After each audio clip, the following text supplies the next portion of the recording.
Hey guys, welcome to the stream. This is Rod Arriagada coming to you live from beautiful Las Vegas. We're here at the Tropicana, Las Vegas, and we're here for the American Cuesports ACS Acme 2023 ACS Nationals. This is now we're in a today. This is a B-side matchup.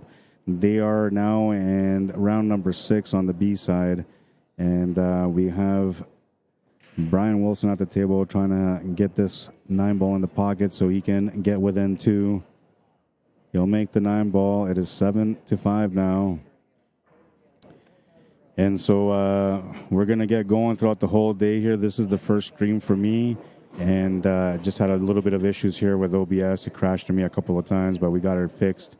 And, well, we're going to get going here. 7-5 is the score right now. Josh KONDO in the lead by 2. He's racing to 9, needs 2 more wins. Bryan Wilson has a 2-game handicap. He's racing to 7. He also needs 2 games to win. So we're down to a race to 2 in this B-side matchup, and it's do or die because whenever somebody loses here, they're out on the B-side. So it's all about survival. And this is a Masters Advanced showdown, so let me get that up there to make it official for you guys. I like to make everything official. It's just the way I am. You should know that by now. So here we go. Advanced Division, 6th round. And I said this is B-side. I want to put that in there too, but then the more writing I put it gets a little too crowded up there, so I don't want to do too much of that. All right, let's get into this. Rack number 13. Josh KONDO to break. Leading by 2, but needs 2 to win.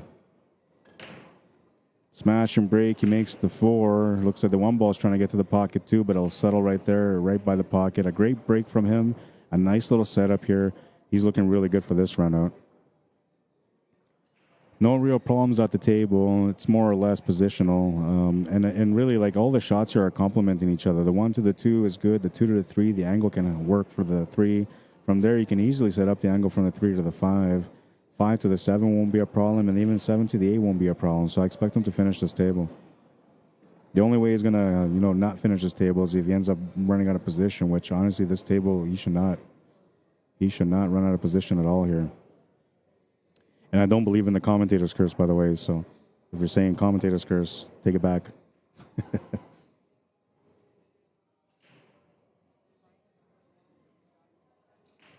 Oh, and for those of you guys that are looking to watch this on YouTube, you can follow the link on the post. It's currently on my own personal page because a lot of people were asking to watch it on YouTube, and I didn't have another YouTube channel except for my own. ACS doesn't have a YouTube channel yet, so when they get one set up, hopefully they'll get one set up throughout this week, and then we can start streaming on their page. But as of right now, we're using mine. So if you're looking to find it, you can go through the post, and you'll see the link on there. If you don't want to look that way and you're just trying to figure out how to do it, as soon as this rack finishes, I'll show you my name so you can find me on their YouTube, okay? Now, YouTube is 1080p quality, so when you're trying to watch this, say, on a big screen TV, that's what you want to do, is watch it on YouTube. If you're going to watch it on your phone or your tablet or on your computer, Facebook or YouTube will do. All right, so Josh finishes that table as I expected. He's on the hill. And here's my YouTube channel. It's under Rod Arriagada /CSL Manitoba. CSL standing for my company, which is Cuesports Live, and I'm based out of Manitoba. But that's how you find me, okay? Make sure you subscribe to my channel because I'm trying to get to 1,000 subscribers. How you doing, sir? Trying to get to 1,000 subscribers so that I can start trying to monetize from the work that I do, and not through you guys, obviously, but through advertising, right?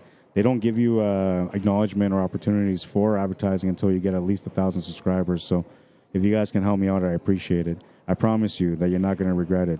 And you're going to probably want to watch a lot of the streams that I do because the way I stream, I try to teach everyone and educate people on how to play. I also try to show the players how to improve on their mistakes when they're at the table, if there are any, or even try to give them different options so that way they understand that they could have gone a different way on their table. But, yeah, so a good opportunity for you guys to learn. And another thing, too, is that I do a lot of learning tools on my stream, which kind of help you understand how things are set up at the table and how the players are playing certain shots. I think it's a really good way for people to learn, but I'm not trying to self-boast or try to be conceited or anything like that. I'm just being straightforward about how I work. So you can try it out and check it out and see what you think. If it is the way I say it, then you're likely gonna like or subscribe my channel. And if you don't think that I'm as entertaining or educational, or if you don't like the quality of the stream, then you don't have to. By no means, you don't have to. Only support if you believe in the work that I do. Other than that, it's okay. I'll understand.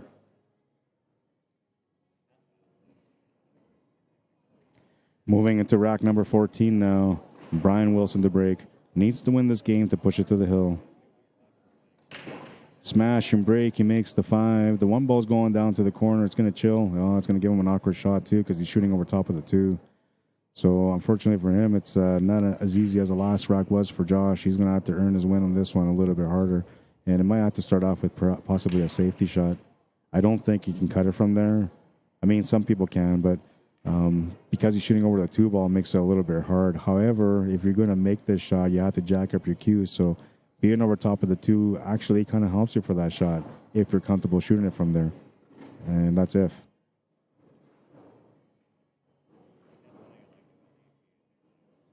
I'll be streaming throughout most of the day. The only times I'm going to take a break is eventually when I have a lunch break, and then eventually after that when I have a supper break. But other than that, I'll be here the whole time. I don't believe in just running streams and ignoring them. So, like, no commentary, no update on the scores. I just don't believe in that kind of stuff.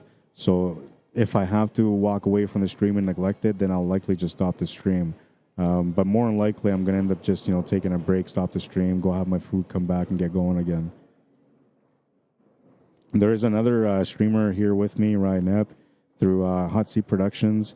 And right now, their stream is not running, so I'm the only one running. But eventually, when you tune in a little bit later and they got their stream running, you'll be able to tune in and watch their coverage too. For me, I'm covering 4 tables, so I got this one right here on the screen, the one that's sitting in the back there where the lady's shooting right now, the table to her left as well, and then the table to the left of this main table in front of us right now. I have all 4 of those tables that I'm streaming. And then at the same time, the one on the right, which is the other table for the other streamers, I do have an angle set up for there too, so that way if we have to turn over there to watch a match, we will. But I'm gonna do my best to give you guys coverage throughout the whole day, and hopefully make it entertaining, and at the same time, hopefully I provide some good knowledge for you guys. So we're in a safety grind on this one. Josh Kondo has to be pretty careful here because he doesn't want to let his opponent get on the hill and then take it to the last rack. Given that he had a huge break the last one, Josh, he could have another big break on the next one, so maybe it's not that big of a deal if to go to the hill, but you'd rather just win the game. You'd rather not take it to the end. You never know. Big jump shot coming up here. Well, he made the jump. It was a tough jump. But looks like he's going to leave the 1 ball available for Josh. So Josh has a chance here to be able to finish this table now. It has to start by making this 1 ball and then trying to break out that 3 and 9. From there, he's got get position on the 2 ball for the breakout on the 3. Or, sorry, on the 4.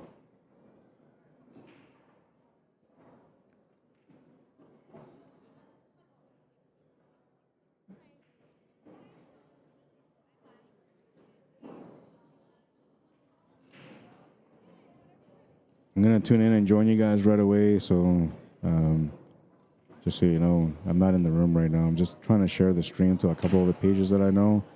That's one of the things you guys can do to help me out also, because I'm from Canada, right? So I've never been to the States for streaming yet. This is the first time that I came out to stream. And I know like some of the pool pages are out there, but I don't know all of them. So I would appreciate if you guys can maybe help me a little bit by sharing the stream and to different pages that that have pool players that might be interested in watching this coverage. I also have it on YouTube channel, so that's another way you guys can share too, is just share the YouTube link for other people to be able to tune in on YouTube and watch it on there.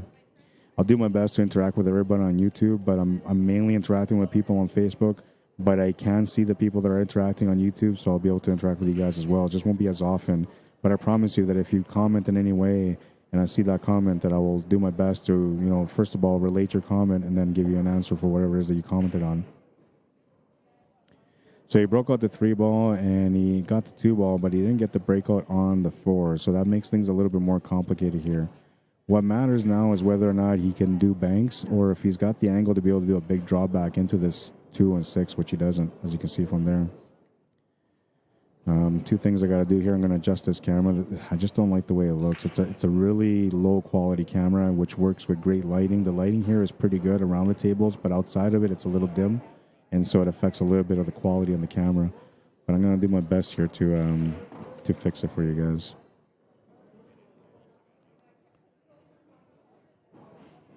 So this is kind of like the moment of truth for him. He's got to not just make the 3, but get a shot on the 4. I think we settle for a bank corner to the bottom right corner, the same pocket where the 3 ball is. We'll see what he decides to do. He's going to go up for the combo. Okay, that works too. I never even thought about the combo. The combo's a good option. So he didn't have to worry about breaking it out. I think that's the reason why he didn't try to break it out, because he felt like, that the combo was available, and as long as he gets within range, he can make it. And so I guess this will be the moment of truth now, the combination.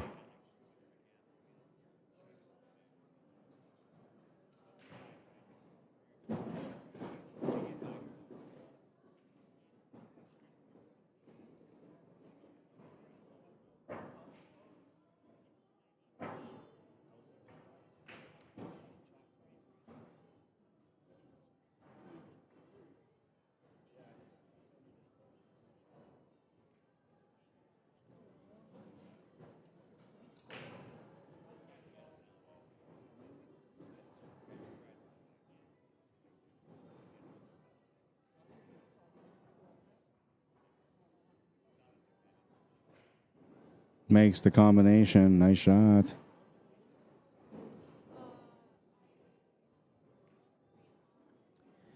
But he's got another challenge here now. He's got to make this 4 ball. Now, what he knows is that, making the shot on the 4 ball is going to be a little bit more challenging. But he also knows that the cue ball is going to go on off the 2 cushions on the right side. And so as long as he hits it properly with the right pace, he should be able to set up the shot on the 7 ball. 2 ways to do this. You can play this with right-hand spin, or you can play it with left-hand spin. I'll show you the way that I would play it if I have enough time. But so the way I would play this here, I would kind of play it like this. And see, he's doing the same thing. Yeah, that's master level pool right there. Because that automatically gives you the check angle that you're looking for the 7 ball. If we went with the right-hand spin, it would kill the angle a little bit and give him something different. Good choice. Nice shot.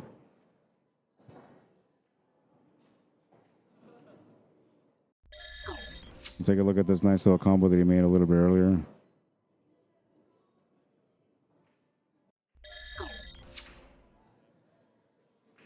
And so now he's got to try to play this cue ball through, because he needs the shot on the 8 ball. Though the 8-9 combo is available, but he would like to get on the right side of the 8 ball to make it a little bit easier. The best way to do that is to go to the corner and cut around with some spin, but he might just go to the side and try to 4-stroke it through. Yeah, that's what he was trying to do. So I was going to say, the problem with 4-stroking the shot is that anytime you force a shot, whether it's draw or you're just trying to hit thin on it, there's a big chance you're going to miss that shot, because now you're forcing it a little bit. That's also the time when your body kind of has an opportunity to have a little bit of body movement on it. You get a little bit tense on the shot. So that's kind of what happened there. And what he did was okay, but the problem was that when you're in tight like he was, to try to force a shot like he was trying to, you have to reduce the amount of spin. So what you normally would put on spin for that shot, because you're trying to force a shot, you have to reduce it by half. Whatever it is that you put on there normally, reduce it by half. And that's going to give you that perfect little angle to push through. And it's going to look like you may not make it, but trust me, that little bit of an adjustment is the reason why you're going to make the shot and get the shape. All right, so Brian Wilson's sitting here right now trying to figure out how to get the finish. He's eyeing out the combo because he feels like, getting the 2 to 3 rail shape might be a little bit better or easier than to try to make this with left-hand spin and come off the top cushion straight down for the 8 ball. This table is fast, and every table here is fast, so if you play that shot off the top rail and back down for the 8 ball, that's not a bad thing. You just need full tops and a touch of lefts, not too much.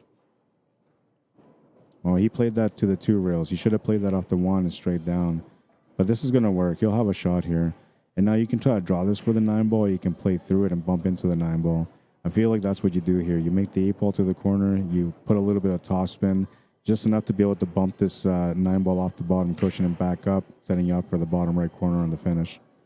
If he tries to draw this, it's still okay. But, if he kisses that 9 ball anyway, it's going to change the way the cue ball lays for the 9 ball.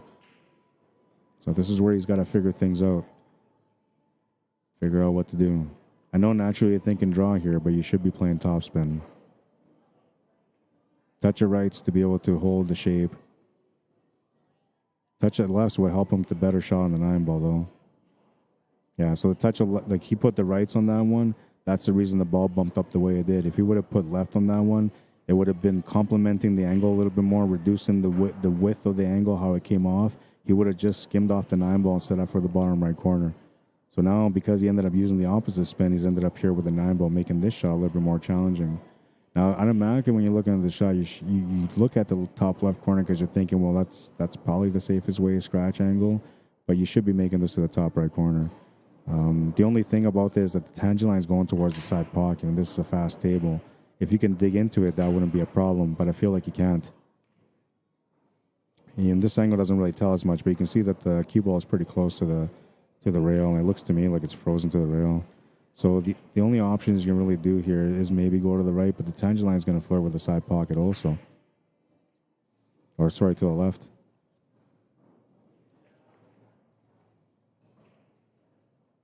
Big pressure shot here, because if he misses it, they won't go further. But he makes a great shot. That was a beautiful shot, man. And he's going to push this one to the hill. It's 8-6. Hill. Take a look at that shot again. This was a tough shot to make, man, but he made the right choice and he delivered on it. Great shot. The look of satisfaction on that one, like, oh, man, thank God we're going to the hill. Or maybe that was the end of the match. Oh, yeah, that was the end of the match, yeah, because he needed that one for the win. That's even bigger.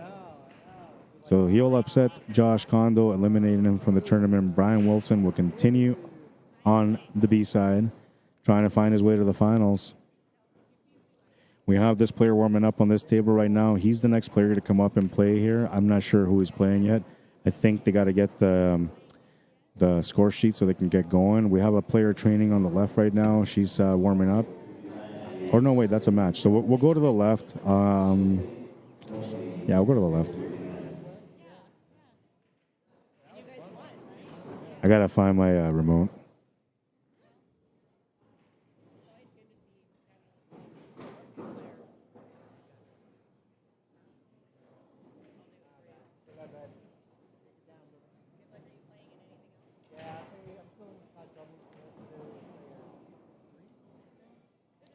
All right, sorry, I went to the wrong table. So this is the one that I'm talking about. This is a ladies' match. Going to go take a look to see what their score is and their names, and then we're going to update it for you guys here real quick so you guys can check it out.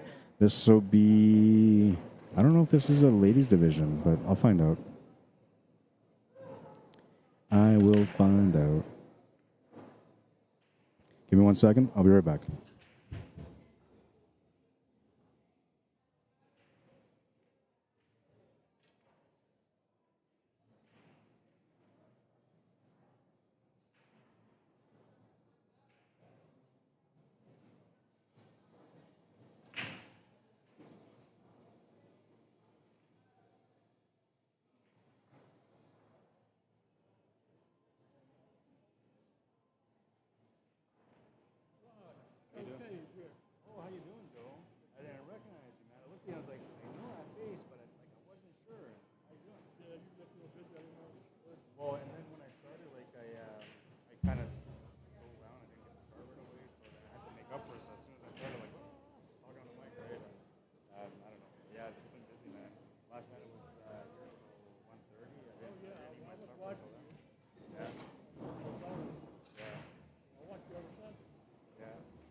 So I think that has to do because of the Jets, the Winnipeg Jets, right? So that's planes, right?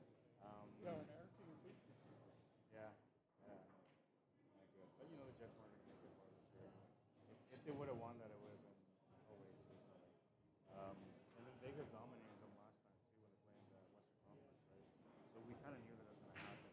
Our players, they don't want to be there. They're just getting paid. So that's our problem, right? We need to shuffle the lineup again. Maybe next year will be better. And the problem is that when you have good players, teams don't want to sell them. They don't want to trade them, right? They hold on to them for as long as they can. That makes those guys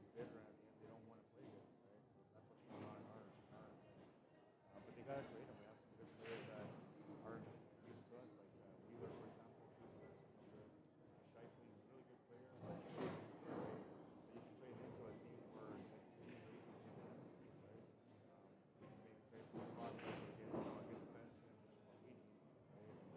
I don't know. We'll see how that works. But they were never going to be Vegas. Yeah, I never was a hockey fan. Yeah. Until I got up here. But I've only lived here for 20 years. Okay. I'm from the East Coast. Oh yeah. Yeah. Easier. Cool out. Yeah. I like the climate. Yeah. It's nice out here. And I wanted to be able to go to this Harry Reid. He retired. Cheated me out of that. Are you streaming that one right there? I'm streaming this one here now. I'm waiting for these guys to get set up.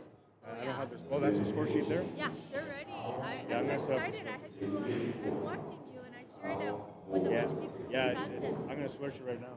Sorry, Joe, I got to do this. If you want to hang out for a little bit when I get up there. Well, I just wanted to come by and meet you. And I know we were talking online. I'm not that good anymore. Yeah. I used to be at the top of my game, but I had a severe stroke in 2007. That changes things. Changes everything. Yeah, it's hard to get her back. I was doing real good until about 3 years ago. A lot of it, they say it's like ability. Honestly, it's hard because when you feel pain and stuff, it's just can't. But that's like the enemy. It's just not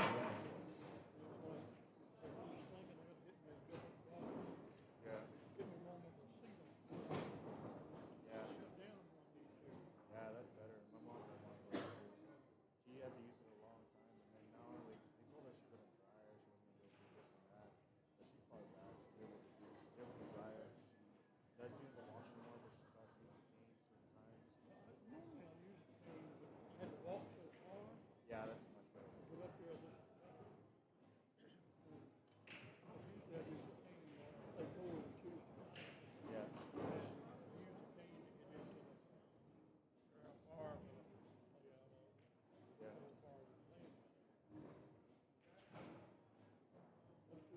It's an adjustment, man. Like my friend here, he's in a wheelchair. He plays stuff, but he can't stand for a little bit of periods, right? So like, how to do it? If you were just sitting in a wheelchair, I think it's hard. But I've seen some people play. Like I've seen a guy with only one arm around a table. I've seen a guy with only one leg playing football. Like I've seen everything, right? So like, I think people just find a way, right? It doesn't matter about like how good you are or whatever. It's just about enjoying the game and having that. Yeah.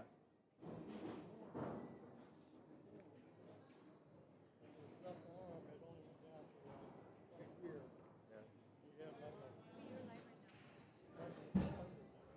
You're live right now. Really, yeah. Yeah, like I'm telling you, it's just, I don't know. Like, I only have one eye. This is the black eye, right? So, like, it's supposed to make it right, but, you know, keep trying to make sure that for me, the biggest adjustment now has been the opposite legs. Because I can play, but only for a couple of games. If I play a tournament all day long, like, I have to rest for 5 days. So it sucks, you know, but I try not to play all the time, but when I play, I just try to play the best. Whatever happens.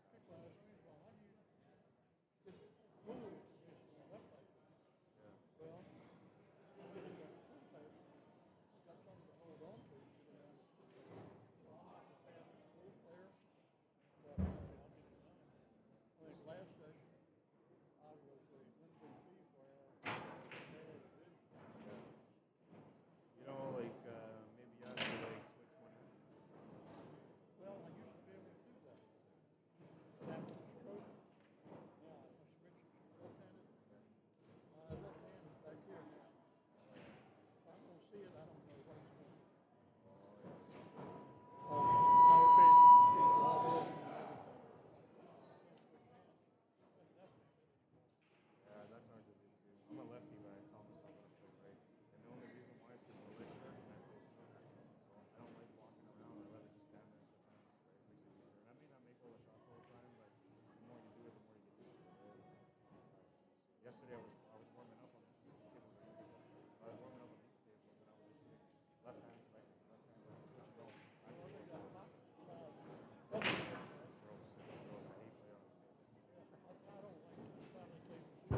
1-1.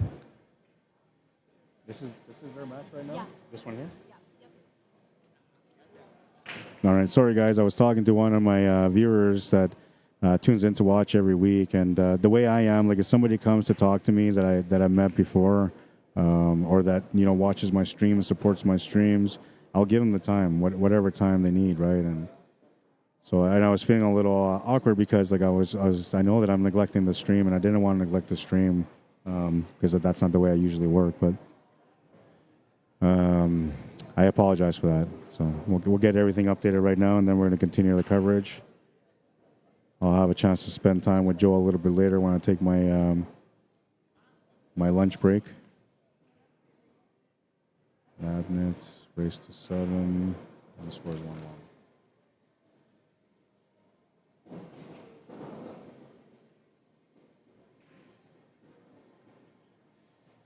Which one is your friend? I know that's him, but what's his name? John.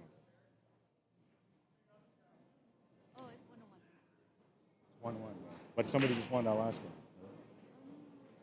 They haven't updated yet, yeah. So race to 7 for Kale Inabnit. Sorry, that was a little bit hard to pronounce. Inabnit. And it's race to 9 for John Sonentag. Sonentag.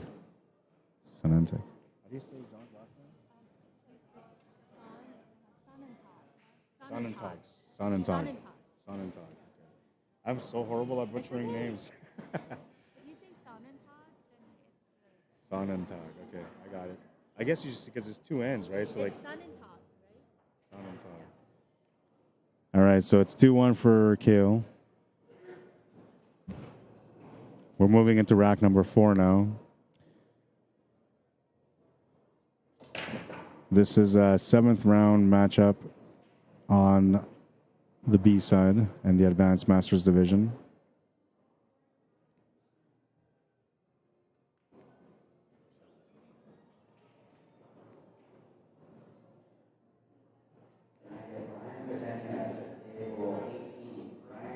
He's got a peek at the 1, but not much he can do with it. I think he doesn't even have enough to be able to cut into it to make it to the bottom right corner. So you got to figure out a safety here. What I like doing here is maybe trying to get that cue ball where that 2 ball is and then bumping that 1 ball up table. We'll see what he does. He's going to go the other way. Maybe he was trying to bank on that one. I'm not sure, but it's going to work out okay. He's not going to leave much here for John.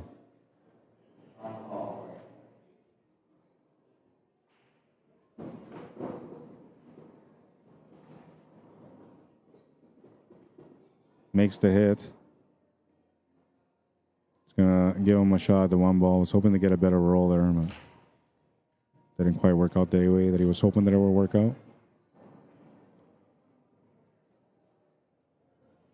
Not many options here from the 1 ball, but he can make it the top left corner.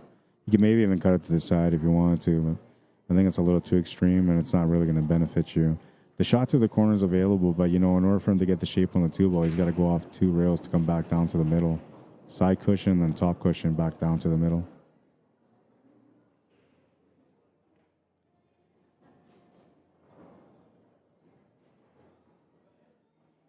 Thank you so much. Yeah, you're welcome.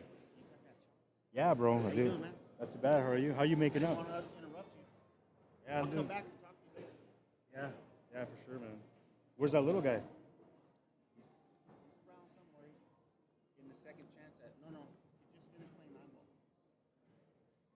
$20. I'll try it. Yeah, you're gonna love it, man. I guarantee it. Okay. It's the best chalk out there. There's nothing that can top him, man. Right. Let me know what you think of it. Okay. You'll see, like when you put spins on it, you'll see, like, oh my god, it just takes off everything. It's so good, man.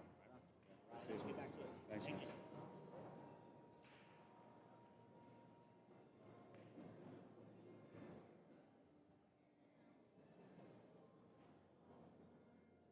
We'll do another picture again. Okay. I wasn't quite. You caught me off guard a little bit. Good. It's good, yeah. I still have you on the background. See? Oh, yeah, that's not bad. Was that a filter on there? It looked like I had a filter on me. Yeah, it's all natural. Well, than that's one of the things that everybody does now, right? Even the guys do that. They take Yeah. selfies and put filters. Like I don't know. It's Yeah. I've never been like that. I like my rough face. Yeah.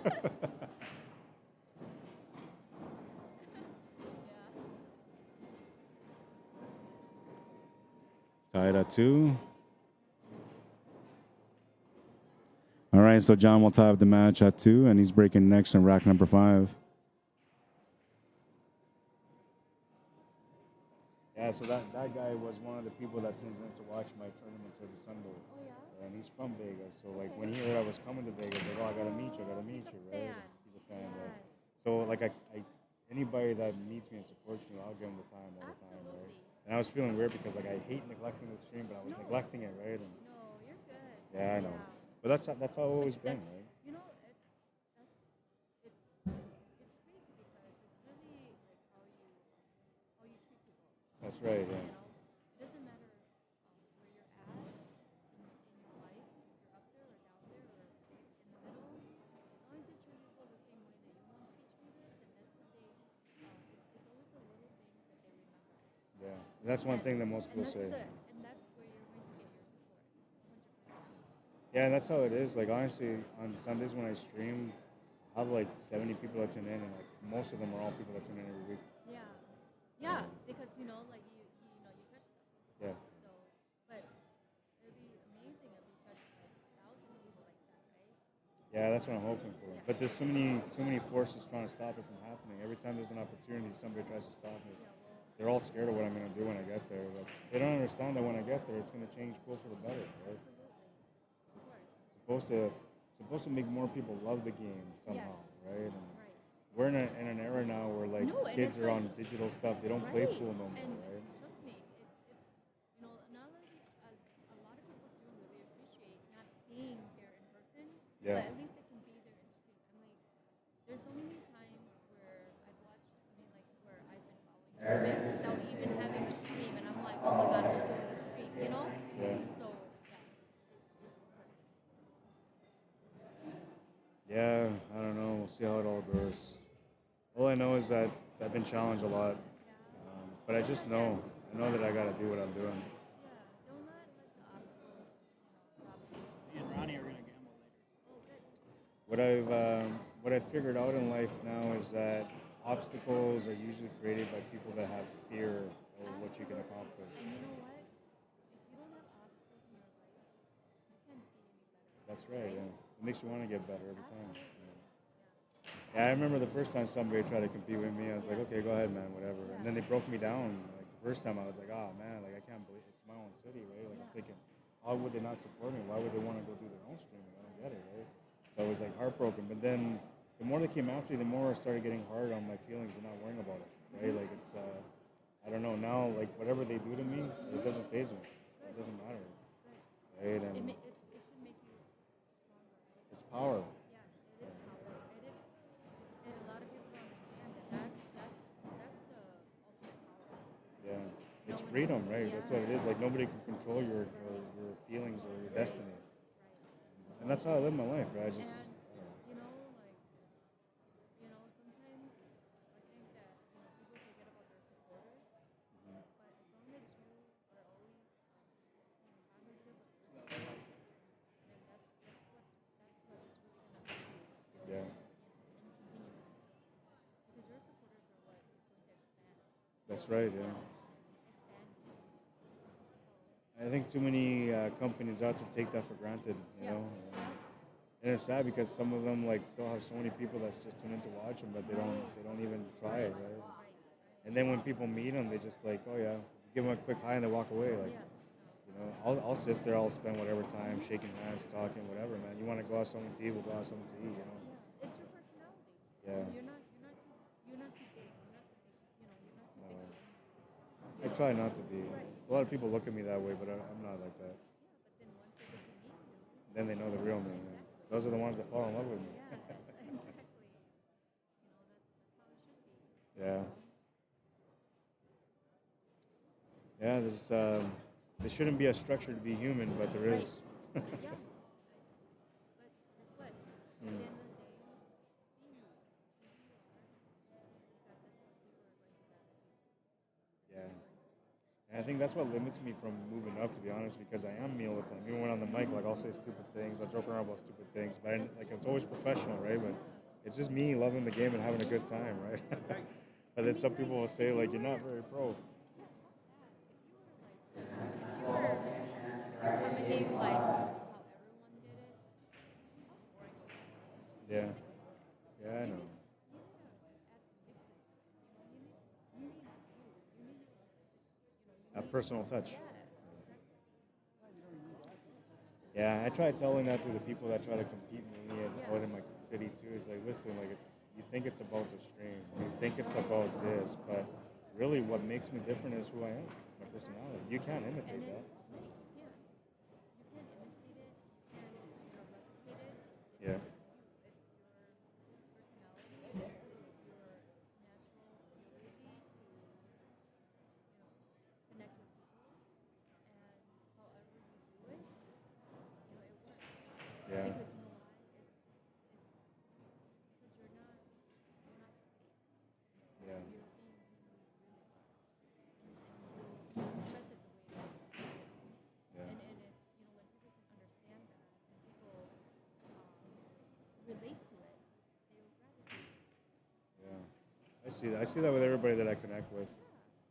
And I always look at I look at people that I don't connect with or that's supposed to be haters, and I Yeah. just look at them as people that just don't understand me. I don't treat them differently. I'll still give them respect. I'll say Yeah, hi. because I'll not shake everyone hands. thinks the same. Their minds are wired the same way. You That's know right. what I'm saying? That's based on how you're raised too, right? Right. The people around you and Exactly. stuff. Yeah.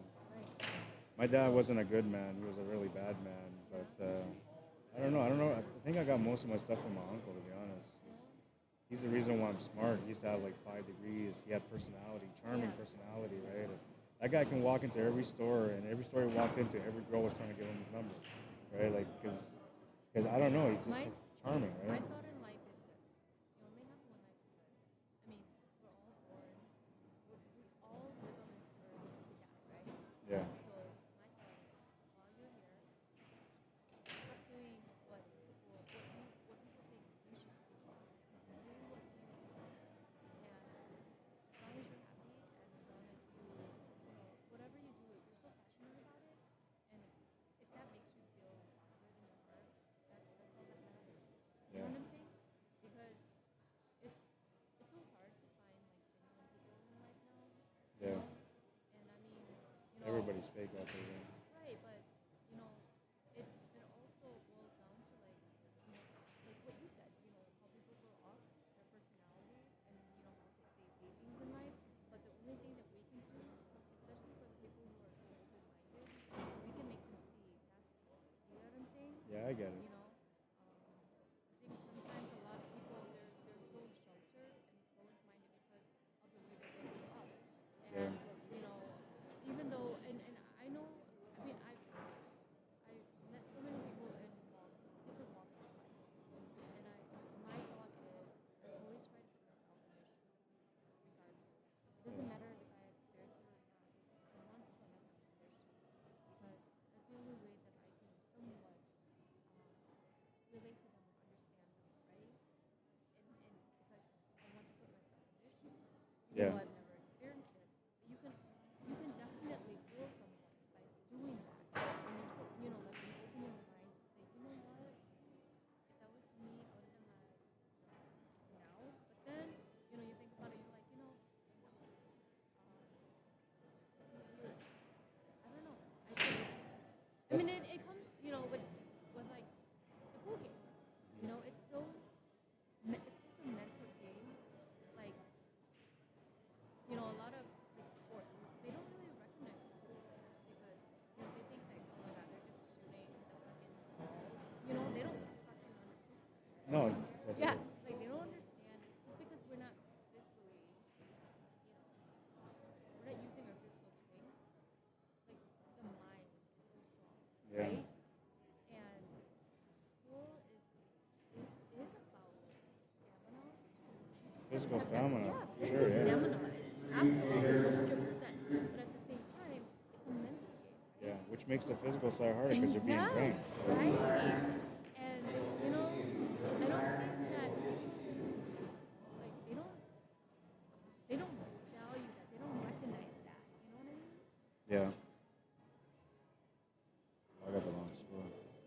they're both marking for the same. Okay, so I got it back. So it's 4-2.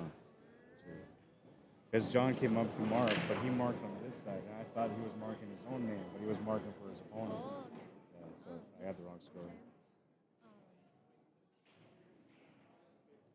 you know, like, Yeah, I got it 10 minutes ago, waited. Now I just pool is a lot of skills.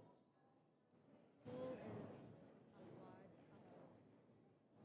it's so mental that I don't think, someone from the outside looking in will understand that. They'll never get it. No, they will never understand that. Most of it comes from people that have won championships. Yeah, absolutely. Most of it comes from people that have experienced championships, so they know the mental endurance and the stamina that it takes to be able to win. The players that play in events like this that are here for 7 days, they're the ones that know how difficult the sport really is. But the people that are in charge of like the Olympics and stuff, they don't really play pool. They look at it as a game, right? But that's because they're looking at one rack, right? They're not looking at the full system. But the training, like to be a master level player, you put in way more hours and more time than anybody else that professionalizes in the sport. You know what I mean? It's not like you just wake up one day and you're like, oh, I want to play pool, and here, I'm just going to go.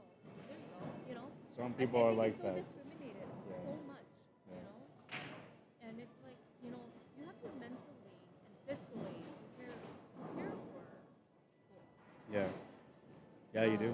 Even if, I think that a lot of times, okay, so here's the thing. Here's what I feel has gone wrong with pool.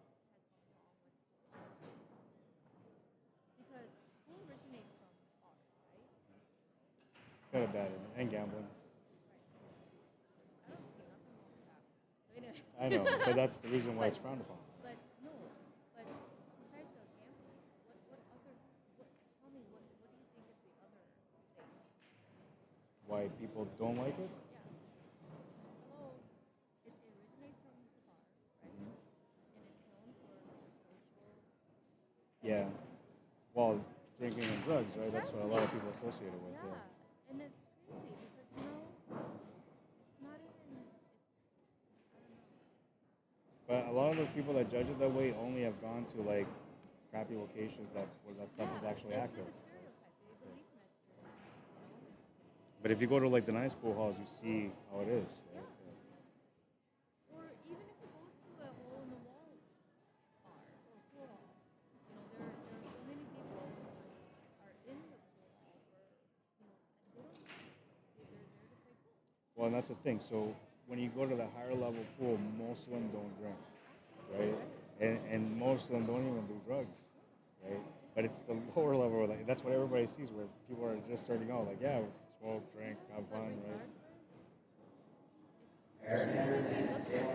No, it shouldn't. Because whether you're high drunk or not, I mean, there are people, like, it all boils down to the mentality. Yeah. Right? So, like, I've met so many pool players where I met like pool players who don't drink, who don't do drugs. I met players who drink and do drugs or whatever. And they're amazing. It's amazing what they can do. You know what I mean? And then, we have this perception of, well, if you didn't drink or if you didn't do drugs, then you'd be so much better, right? But no, like I said, everyone's minds are wired differently. They are. Because some people can play better like that versus others, right? Vice versa, right? I mean, I don't. This is the weird thing about all of that, though, is that we live in an era of like cancel culture and inclusivity, right? But yet there's still prejudice against everything with pool, right? But meanwhile, like we have to accept everyone for whatever they want to be, but they won't accept our sport for what it is. It's crazy. But I think our problem is that we're not organized in the way that we should be. So most sports, excuse me, most sports have a standardized ruling for how they operate their sports throughout the whole world, right? So there's one set of rules, that's how it goes. Our sport, we have so many different organizations changing the rules here and there. So, and one, you can combo the 8-ball into a solid or an open table. Another, you can't do that. Another one, you get a ball in hand, have to break anyway. Another one, you don't, right? Can I tell you something you probably thought about but never realized? You know what's so amazing about the pool sport is the difference between pro and amateurs.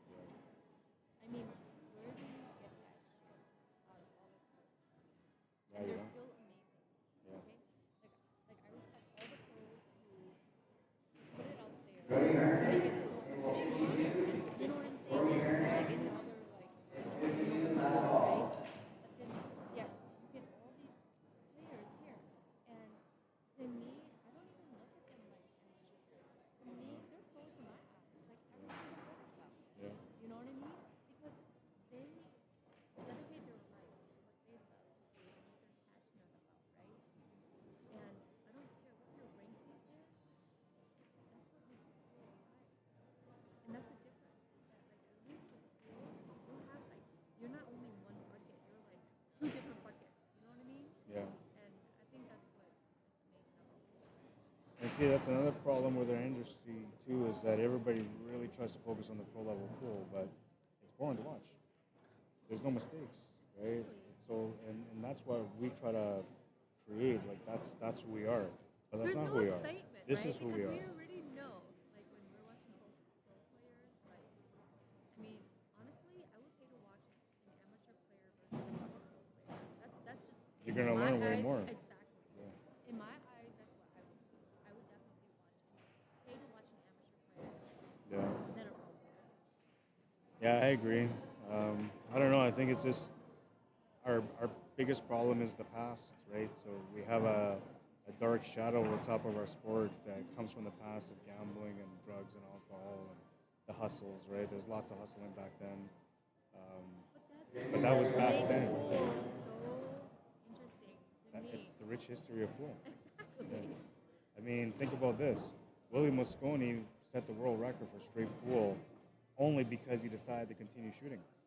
If he didn't, he never would have done it, right? And that wasn't even the match. That was like after the match that he started doing that. Right. So it's like, there's so much history like that where things happen, big things happen. It was just spontaneous. That's what I love about pool. And if you look at the way our companies are growing, I mean, and how our equipment has grown, everything about pool has changed except for the mentality of the people outside of pool and how they look at us. Right. Exactly. I mean, look at darts, look at bowling. There's huge leagues and lots of money. Golf, lots of money.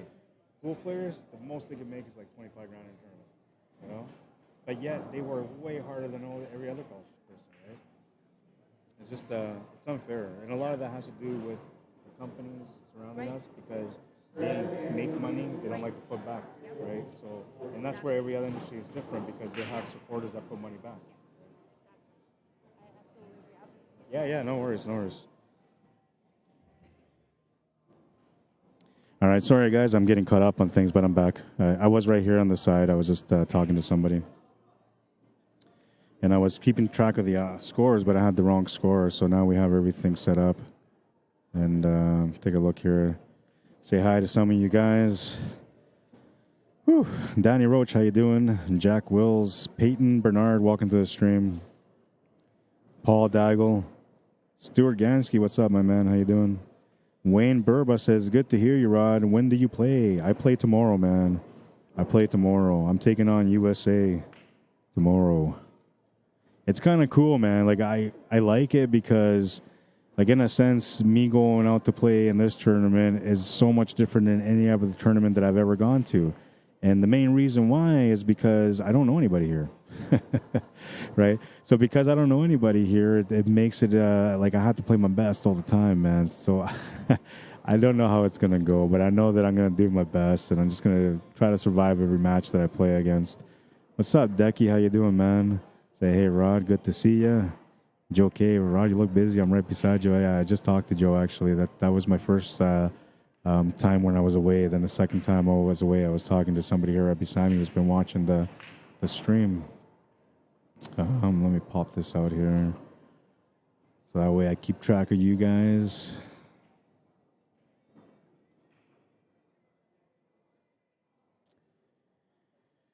All right, welcome everyone from YouTube. I hope you guys are enjoying the coverage so far. I know I haven't said much, but trust me, I will. It's just my problem is that I try to treat everyone the same way, right? So if somebody comes up to me and tries to talk to me, I'll give them the time, no matter who it is, for however long they need. But then I always feel like I'm neglecting my work, right? So that's kind of what's happened here so far. But trust me, I try my best to always stick to my work, and but I never will ignore anyone, right? So if somebody somebody messages me and I got to answer them because it's something important, I'll take care of it right away. If it's something I can get back to them later, I will get back to them later. And trust me, there are people out there that do message me and I won't get back to them till like 1 or 2 in the morning. But I'll always make sure that I get back to them, right? 5-3. Kale is getting closer to winning this match. He needs 2 games to win the match. John needs 6 to win the match. And, well, one thing I know is that momentum's always come and go on the table, and you just got to... Oh, you're 4? Okay, thanks, man. So it's 5-4. Sorry, I got that wrong. All right, now I got it right. So there are 1 game difference, not 2 game difference. And John needs to win 5. Kale needs to win 2. So he's getting close to the finish here. This rack right now can get him on the hill. And John needs to try to survive this rack and the next rack, and then try to win the next one after that, just to get in a comfortable spot here against Kale. It is Advanced Masters Division. Oh, yeah, I got to change that too. Hang on.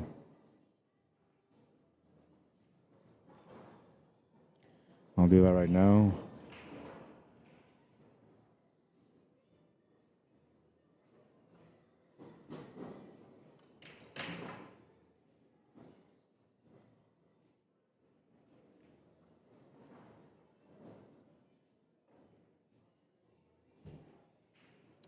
All right, so this is Advanced Masters Division. The last one was Advanced Masters Division 2 because the Advanced and Masters are playing in the same division. We had that ladies match on the side table, and the only reason I switched over to this one because this is the main table. So in between the matches on this main table, I will go left, right, up, and down to different tables. But we'll do our best to try to do as much coverage as we can. I really wanted to cover the ladies match, so I'm going to go and ask if I can get a ladies match on the main TV table. I'll do that after this match is done. I don't know if they have the juniors here, but I think they have a juniors tournament too. I'll find out about that. If they do, hopefully we'll get some juniors matches on the table too. Oh man, it looked like it was gonna stay there, but the table's too fast and it'll drop. It did that little gracious stop for 1 second, it paused, and then it goes down. So a ball in hand for Kale, a chance to get on the hill now. No real tough situations, but, you know, with the ball in hand, the toughest situation he has, he can deal with right now, which is the 1, 3, and 2. How do you work this angle here, though? Oh, man. You almost have to break this out, but I feel like you can play it through off the bottom rail, off the left side cushion, and then just run into that 2 ball, or even just go off the cushion, and back into that 3 to set up for the 2 in the top left corner. All right, it goes this way too. I don't know what I'm thinking about today. I'm not focused, man. So he's got the option here for the 2 ball. I'm being a little bit dramatic right now. Good thing I'm not playing at the table because I might have gotten into some trouble already. Hopefully my mindset is better for tomorrow.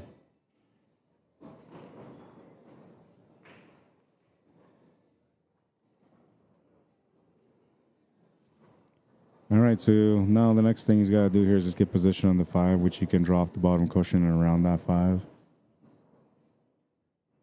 A little bit of a punch draw shot here, just like that.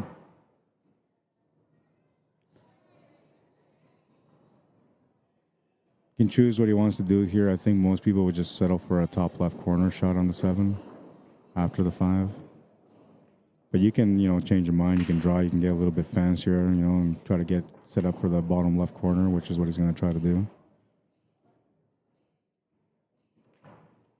Now he can come off the rail gently just to set up for the 8 ball. And basically the same line that he's got here with the 7 is where he wants to be. Maybe a little bit more to the right will work too, actually. Yeah, that would work right there. He could have done that slow too, but he played it through because, you know, the table's fast. So good players will always try to use the rails to their advantage. And instead of slow rolling it and end up kind of funny, you rather play through and end up coming across better. So that's going to be that game. Kale Nabnet is going to be on the hill now. Kale, how do you pronounce your last name? I don't say it well either, but Inabnet. Nabnet? Okay. It is Nabnet. That's his last name. Sun and Tag is John's last name.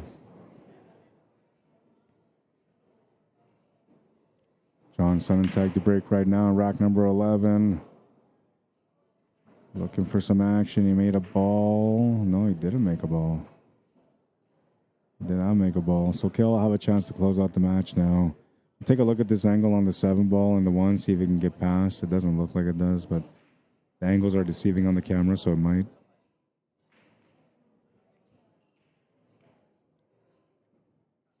And there's always a chance of a billiard taking the cue ball off the side of the 1, making the 7, which he might do. That's what he's going to do. But unfortunately for him, he scratched. And that's only because the table is fast, I'm telling you, man. If you hit it just a little too heavy, it's too much. So a huge opportunity here for John to be able to get in this match right now. Winning this game will put him at 5. Winning the next one will tie him at 6. But he's got his back against the wall right now. He needs to win the next 5 games to be able to win the match, while his opponent, Kale, only needs to win the 1. He's just looking for an opportunity.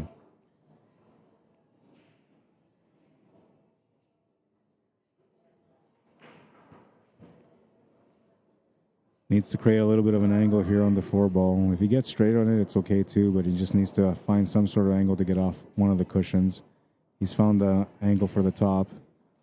Just going to stun over instead.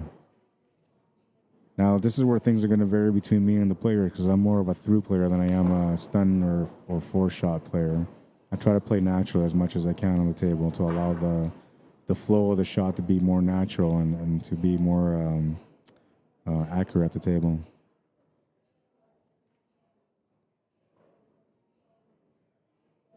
Good shot to get set up on the 8 ball.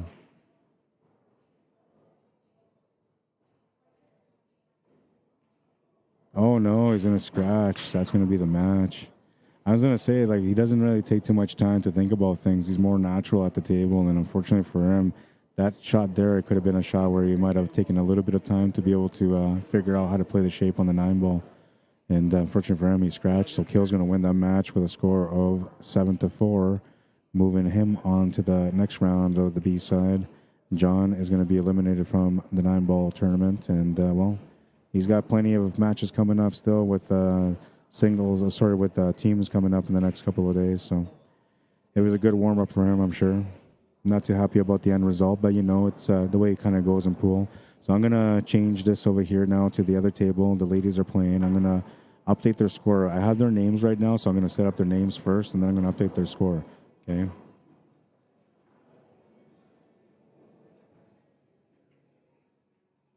So let me set this up here real quick.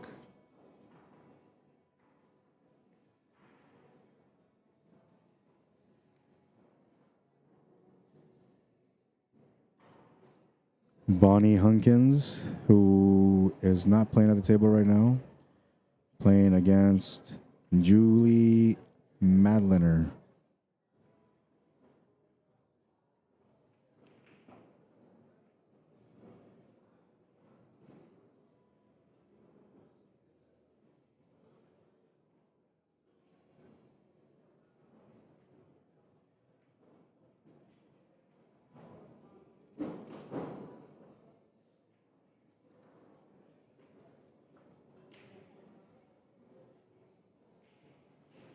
Just setting up the scoreboard.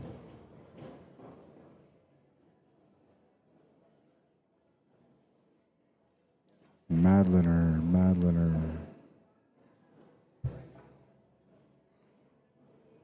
And it is a straight race to 6 for the ladies. This is Women's Masters Advanced 9 ball singles.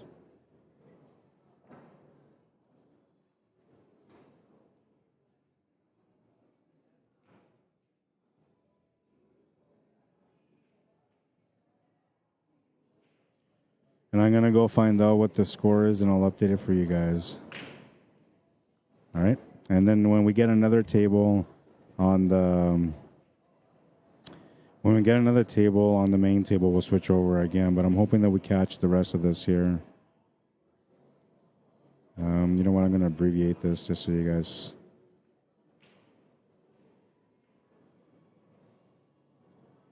So you guys can see this properly on here. Okay, and I'll be right back. I'm going to find out what the score is and update it for you guys.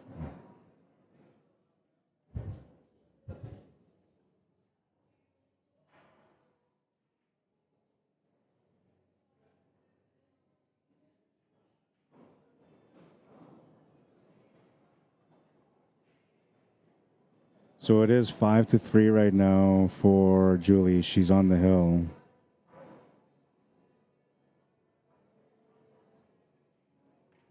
And Bonnie's at the table right now trying to work this one out.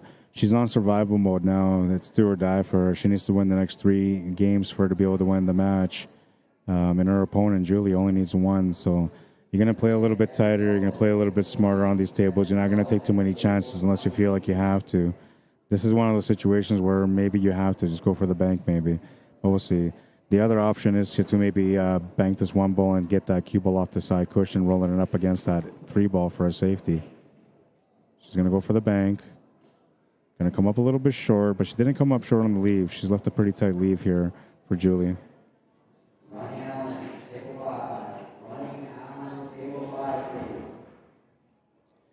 And I'll take some time here to welcome you guys here as well. Ryan Mod, what's up, man?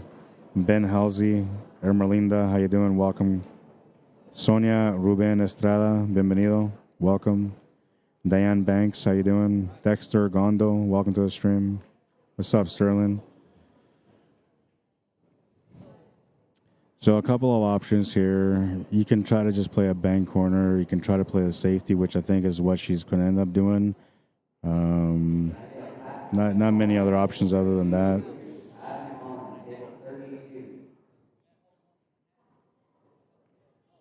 Just going for the bank. Oh, it almost goes in. It's going to go off the 2 horns to stay up. And that's going to bring Bonnie into the table. She'll have a chance to be able to make this 1 now. So a good opportunity, but she still has to earn her win here because the 2 ball is in a weird spot. And she has to get, basically where she's standing is where she needs to get with the cue ball for her to be able to make that 2 ball. Other than that, she's going to end up having to do a combination onto that 5 ball. You'd rather get the shape on the 2 ball here so that way you can come back up for that 4.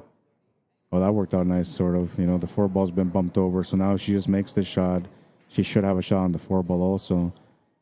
But I feel like she's going to be limited to taking this shot to the bottom right corner. And if she's going to do that, that means she has to kind of stroke this a little bit harder just to be able to get the cue ball to come off the cushions to set up for the 4 ball, making this shot a forcible shot. Anytime you apply force on a shot, it's going to make it missable. So that's where the adjustment of the spins come in and everything else, stroke-wise too, grip hand, all that kind of stuff. I go into more into detail about the structures of a pool player to become a well-rounded player with good fundamentals a little bit later on throughout the day.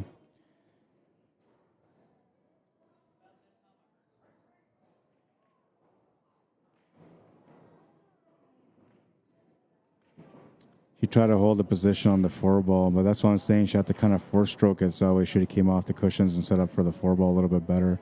The way she was set up here, though, was still okay. There was nothing wrong with it. So Julie comes up now. She's got a chance to close out the match. Has the shot on the 2 ball. Not an easy one, but she's got one. I think her problem here is that if she makes this shot to the side, the cue ball's going up towards where that 6 and 8 are. It could be dangerous for her, especially if she goes towards that 8 ball first. Because if she hits that 8 ball, she'll be hooked behind that 6 and 9. Oh, that was a good shot. That was a really good shot. How do you deal with tough situations? You come up with something creative. And this is as creative as it gets in this situation. A beautiful execution on the cannon. She made the 4. She's got position on the 5. It looks like the 6-9 combo is a possibility, so she's just going to try to take this cue ball up table, get to the middle, or as close as she can to that 6 and 9. Uh-oh, she might overrun it. Uh-oh. Oh, man, just perfect. Oh, anything further she would have scratched, but she's on a back cut on the 6 ball now, which makes it a little bit harder to make this combo, but she should be okay to make it. You just got to hit the bottom side of that 6 ball, and automatically the 9 ball go into the pocket. Oh, she tried doing a billiard into it. Oh, she's going to come up short there, and that's going to bring Bonnie back to the table. I don't know if she's got a shot on the 6. It looks like from my angle on the camera and from where I'm looking that she's kind of buried behind the 9 ball, but I don't know for sure. She's taking a hard look at it, so she must be really tight on the shot or hooked. Now, I'm wondering if she has enough to at least hit the ball and then try to play safe somehow from here.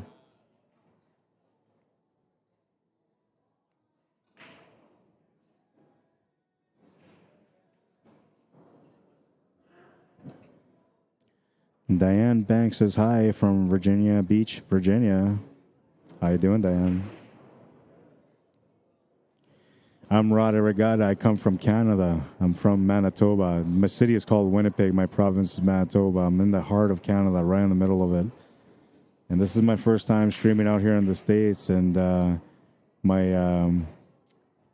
guess my first event is here in Vegas. So it's kind of nice, a treat, because Vegas is like, it feels like it's pool capital of the world, you know, because there's so many players around here. There's so many events going on all around the year here.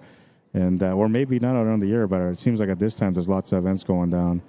And I can feel the vibe here in Vegas as far as how people love the game. Lots of players out here. Great hit. Oh, she almost made it. That was a great effort. Came up a little bit short, though. So Julia have a chance to be able to close out the match. This was a nice effort. I mean, she had to go off the rail first, and she almost nailed it. Just barely missed it.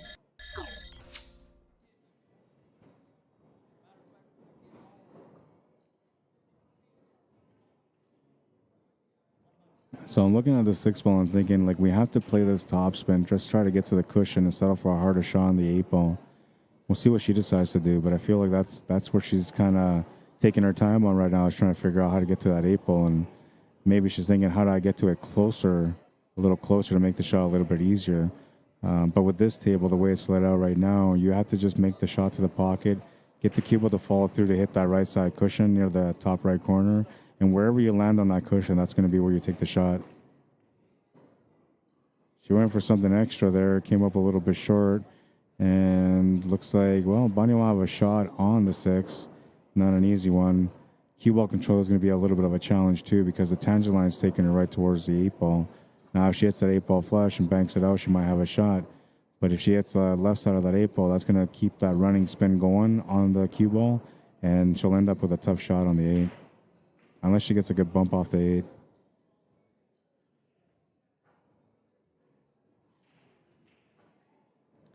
Diane says, missing Vegas. I've shot there for many years. It's beautiful out here. I never had a chance to go out there and check out all the scene yet. Like, I haven't gone to any of the other hotels or walked the Strip or Fremont. I think is the other one that people said you got to go check out Fremont.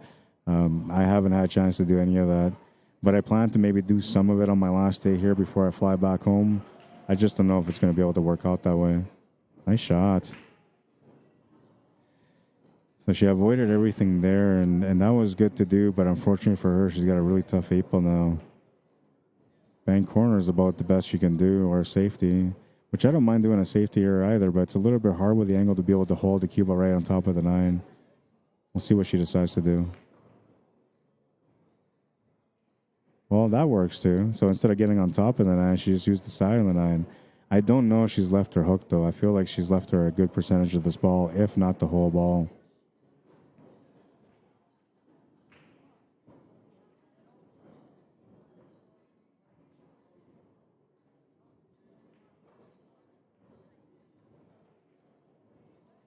Yeah, she left her the whole ball, so that's going to be an easy finish for her here. Just the 8 and the 9. Makes the 9 ball. She'll win that match with a score of 6-3, eliminating Bonnie Hunkins from the tournament. Julie Madlener will keep going on the B-side, trying to get herself into the B-side final. And I got to go find out if I have another match coming up or not. Looks like everybody's warming up except for one table right now. I'm not going to go get their score, but I'm going to put it on there for now until I find out if I have another TV table matchup. If I don't, I'll be taking my first lunch break.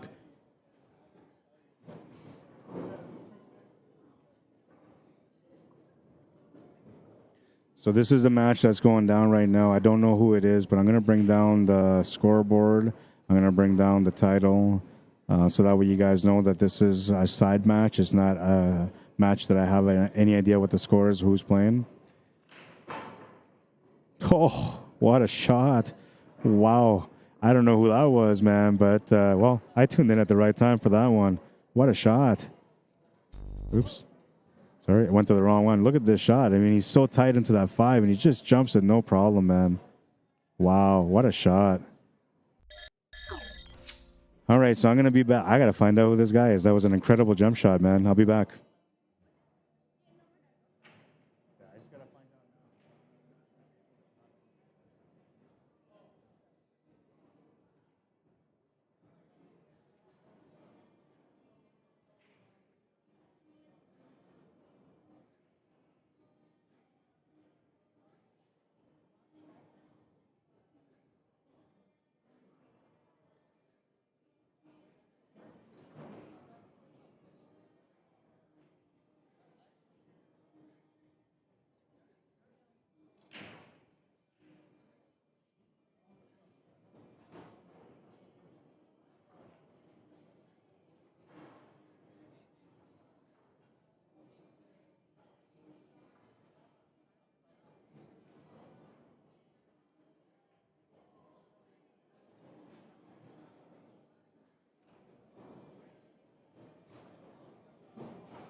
What's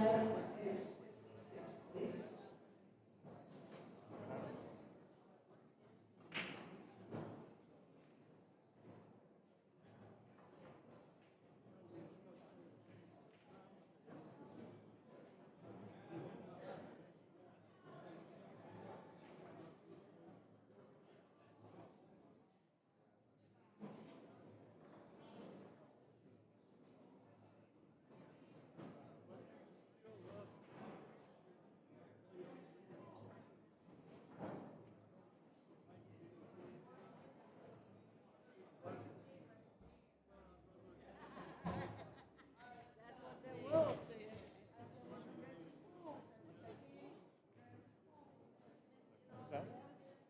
It's on Facebook on the American Cuesports ACS page, and then if you find the stream, there's a link for the YouTube channel on there on my personal YouTube channel, so then people can watch it on YouTube too. And then, so when you see mine, like mine has a red scoreboard on the bottom, that's how you know it's mine.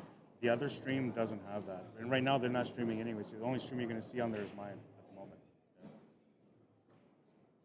You're playing against Jessica, but I don't know what Jessica's last name is.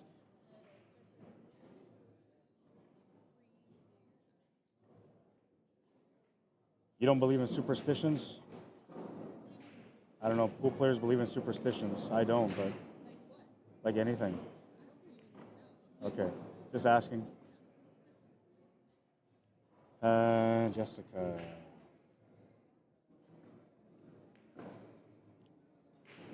They called her, so I don't know if they had. Oh, so you guys aren't even going to play till 1:30, or if she comes here right now, you guys are going to get started?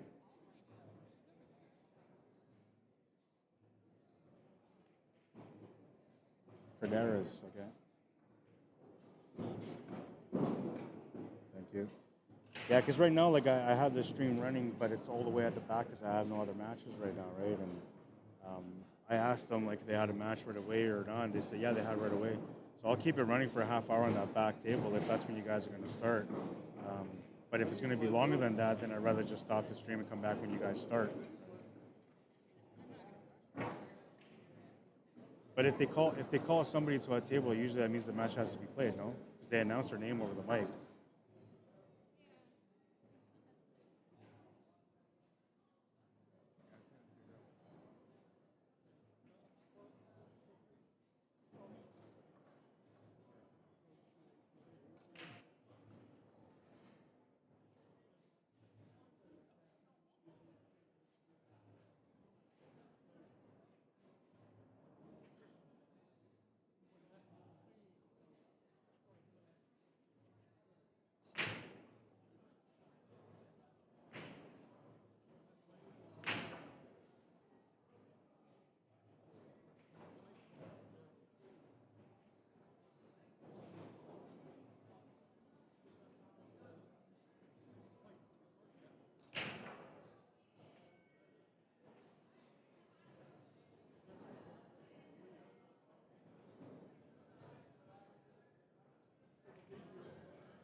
the American Cuesports page? So what you're looking for is this American Cuesports, one word, and ACS. And then when you see it, like mine always have the disclaimer on it when I stream. And then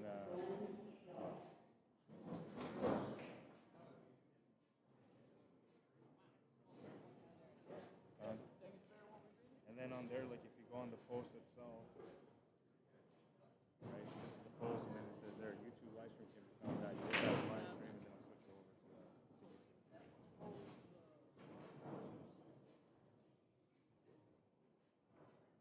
So you guys are starting now then? Or not yet?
Different bracket.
All right. Sorry. You know what? I keep saying sorry. I feel like I'm more Canadian today than I've ever been in my entire life, man.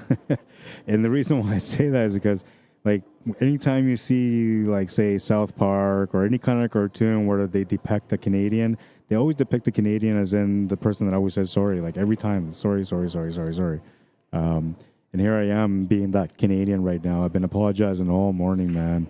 And honestly, this is not the way I work. Usually, when I'm on my seat and I'm doing the streams, I'm focused, 100% focused. I do everything I can to make sure that I'm focused and professional. The only reason why I haven't been so far is because I had a few people come up to me and talk to me. One of them being one of my fans and viewers that tunes in to watch me every week when I stream on Sundays. And well, he's from Vegas, and I got a chance to meet him. He had a stroke a few years, so he's got a walker, a little bit of a tough time getting around. But no matter what, he made his way all the way here to Tropicana to just come meet me in person, and because he did, like I can't neglect somebody like that. I just never will. If you support my work and I get a chance to meet you and we get a chance to talk, I'll give you the time, man, no matter what's going on around me, because to me, people are important. And this gentleman, he's important to me. He's one of the people that tunes in and watches and supports my work. He appreciates what I do. And so the only way you can treat somebody equally the same way is by giving them the respect they deserve. And that's what I was doing. So I apologize for, not being on the stream as much as I want to be with the commentary. But it is, I'm a human first, right? I mean, I am a pool passionate person first, obviously. But prior to that, which I feel is most important, is that I'm a human being. And I try to treat people with respect. So that's the reason why I've kind of been away. And now he's gone. He's going to go back to his place now. And he just wanted to spend some time to get to meet me and talk. And it was a really great conversation. I truly appreciated meeting him. There was somebody else that was that I just met today earlier, and they're very passionate. So we got to talk to each other for a little bit too. And, like I said, I respect people. I appreciate people. I appreciate life, right? But I love pool. So I felt like I was neglecting things, and I swear to God, like I feel so guilty, man, because all I wanted to do was come out here to the States to stream this event, to show people, how much I love the game, and to for them to see what kind of product I put out there. Yesterday we were off to a rough start. We were supposed to start streaming at 9:30. They didn't get to stream until 1:30 in the afternoon. And then today, like I was told to sleep in, right? So originally I was told to sleep into like 12:30. And when I went to bed last night, it was almost 3 in the morning. And I said to the viewers, I'm going to do my best to come back in the morning so I can continue to cover this event, because I felt like I didn't do a good job yesterday. And so I wanted to make up for it. And here I am today. So far, there's been lots of stoppages in between for me doing my work, and I apologize. The only reason I'm telling you guys this, because I want you guys to understand that it's not the way I usually work. Usually I'm very professional, and because I trust, or because I respect everyone, I'm just apologizing to you guys, because I feel like you guys deserve that respect also. I mean, you tune in to watch the stream. Some of you guys already know what I do, and you expect the coverage to be like that. And when it's not like that, you're wondering what's going on. Like, why is this guy not doing the job, or why is he not talking, right? And so, like I said, I respect everyone. I respect you guys as well. And I just want to apologize to you guys, because it's not who I am. And moving forward throughout today and the next days, I'm going to do my best to be who I am when I do my work, which is what you're going to see right away. So let's get into this match right now. And first of all, thank you to everyone that's tuned in to watch the stream. I appreciate it. If you guys have liked and shared the stream, I also appreciate that. If you guys didn't, then you guys can maybe do that for me. I would appreciate that also. Women is spelled wrong. Oops. Oh my God. See, and that's why it's so important to look at. That's why it's so important to look at the chat, right? Because sometimes viewers will see little things like that, and I'm oblivious to it, obviously, because I'm talking to somebody on the sideline. It's been fixed. I'm sorry. You get another apology. Canadian, it's in my blood, man. All right, let's get going. I apologize. Let's get it out. Let's get it done. Thank you, Jackie Rodriguez. I had 2 people laughing too. You know what? I'm gonna laugh at that too, because honestly, I didn't mean for that to happen, man. I'm sorry. Talk about being professional. I can't even get my grammar right. All right, so this is Jessica at the table, and looks like she was trying to play a bit of a safety shot, but she's going to leave a shot on the one ball to the side pocket. So Julie's going to come up now, and she'll have a chance to be able to get going on this rack. Judging by the angle that she's got, like she should be able to just draw back a little bit. Oh, wait, that's a 4 ball. She's got to go out for the 2 ball.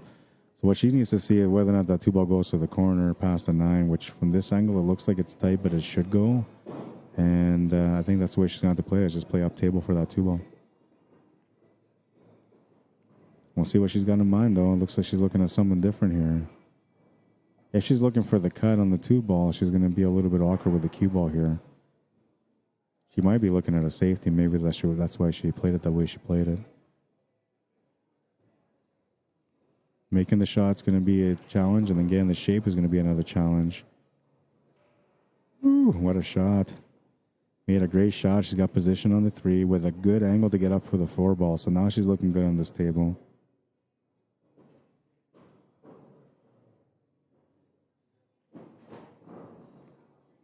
That was a nice shot.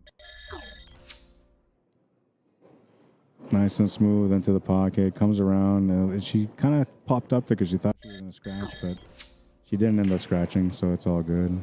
Oh, man. Then she'll miss that 3 ball, unfortunately, though. That's going to turn the table over to Jessica, who's got a good chance here now to be able to get another game under her belt. It's a race to 6 for the ladies. Right now, the score is 3-1. Jessica needs 3 games to win the match. Julie needs 5. Now, I can tell you one thing about pool is that momentum's always come and go. So when you get the chance and the momentum's running your way, you're supposed to do your best to capitalize. And then eventually, when the rolls go against you, you should be able to find enough ways to survive the battle to eventually win the match. But recognizing when the momentum is going your way is something that most players are oblivious to. They don't see that the rolls are going their way, or maybe sometimes they do, but most of them don't. Be aware when things are going your way. And so when you know that, the pool god's on your side, so to speak, is when, like, for example, your opponent's supposed to run this table out for the win, then they end up getting into a bad spot, so they give you a shot at the table. You may not have the greatest shot on the table, but you got an opportunity at the table, right? That's the first peak of, the pool gods on your side trying to give you a little bit of momentum.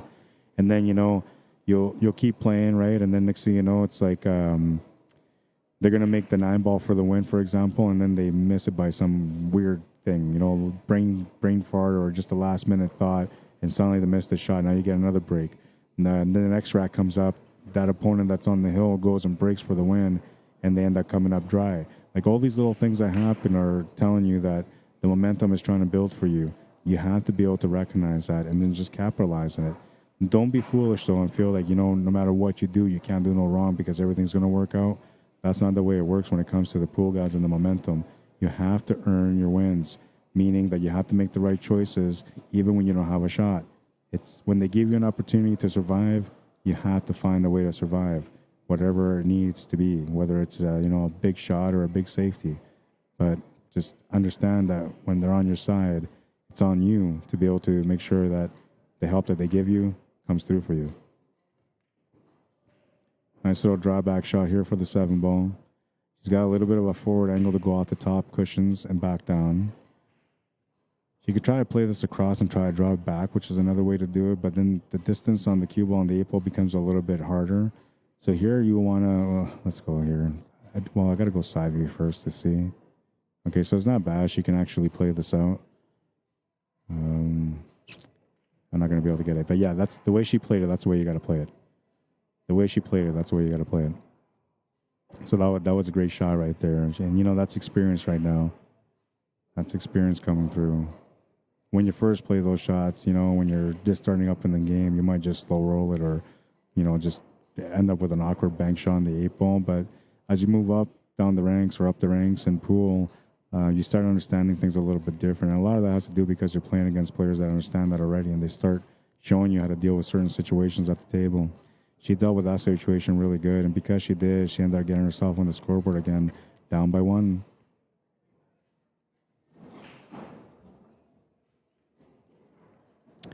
Erica Cueva Ensley, welcome to the stream. Mark Hartranft, how you doing? Gonna check up on YouTube now because I haven't been talking much to the YouTubers, and sometimes they like to interact. Dino Dev says down in front. LOL. I didn't see what that was though, so I missed it. Amateur Pool with Josh Powell says great coverage, nice work. Thank you. I appreciate that, Josh Powell. Make sure if you guys are watching this on YouTube right now and you guys are enjoying the quality of the stream, given that I haven't done much yet, you will find out what I do. And if you enjoy it, maybe you guys can subscribe to my channel. I'm trying to get to 1,000 subscribers, and it's been almost a 4-month journey, just over 3 months.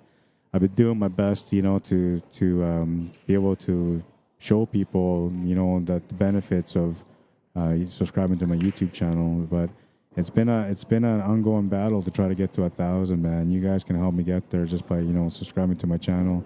Another way you can do so is maybe sharing the link on the YouTube channel so that way other people can tune in and then maybe they'll subscribe as well. You can also just was that a 9-ball break? 2. Yeah, so 9-ball breaks count. I didn't see that. I got to go back and watch this.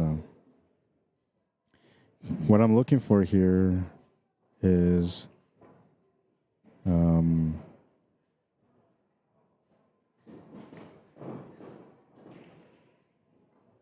well, let me, like, when I try to go back, it doesn't let me see it.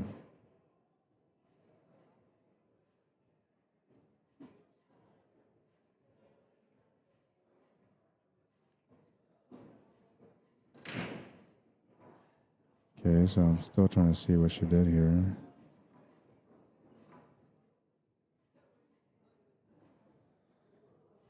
Oh no, don't lag on me now.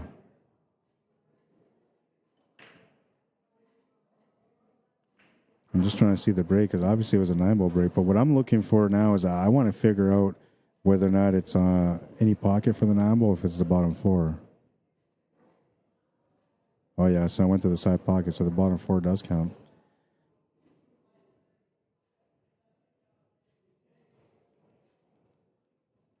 Four to 2 is the score right now.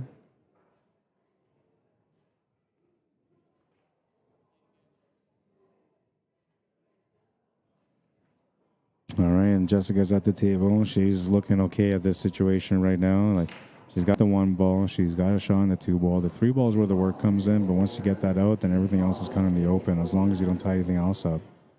From here, she won't be able to break out this 3 ball. So what she's got to look for here is try to figure out a safety shot. How to get a good positional shot to play a safety. The best thing she can do here almost is just draw a little bit back to the right side of the table, in the middle of the table. So we'll try to do it from here, see if I can show you guys. So basically, she just has to kind of draw like somewhere, let's say like here, this area. Sorry for my awkward circle, but if she can get into that area right there, then she can afford to make a little safety shot to hit. Oh my God, my writing is so bad. She's playing safe right now. But she could have played the safety, like just a kick shot on the 3 ball with a free hook onto the 5, and that would have worked too. Sorry about my lines, man. There, I try not to make them all crooked, but there's the software that I use it's really good, but there's some things that are still a little funky, and this is one of them, right? So you can't get the straight line. You have to literally draw the line, and if you don't have a good hand-eye wrist coordination, then it's going to be the way it was for me. But a lot of that has to do with positioning also.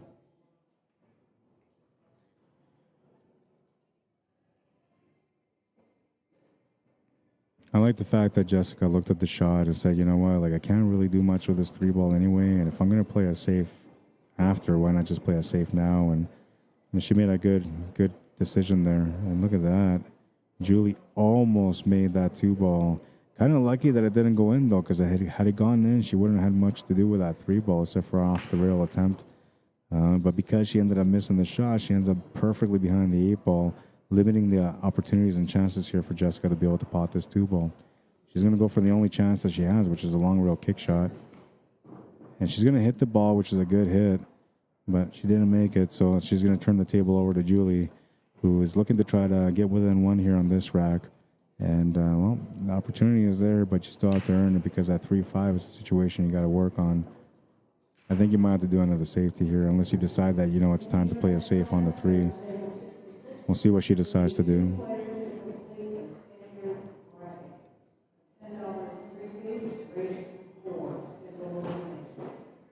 No, so she's deciding to go for the shot.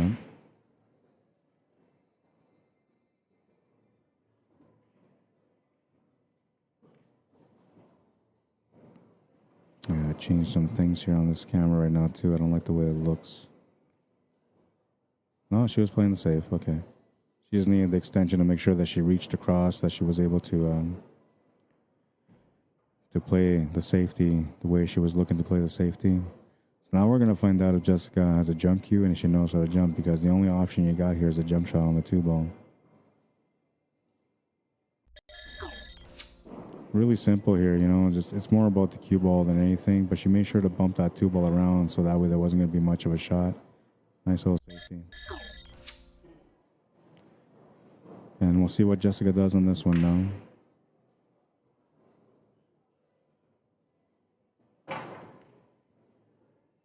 She makes the jump. Does not make the 2-ball though, but she made the jump, and the lead's going to work out perfect.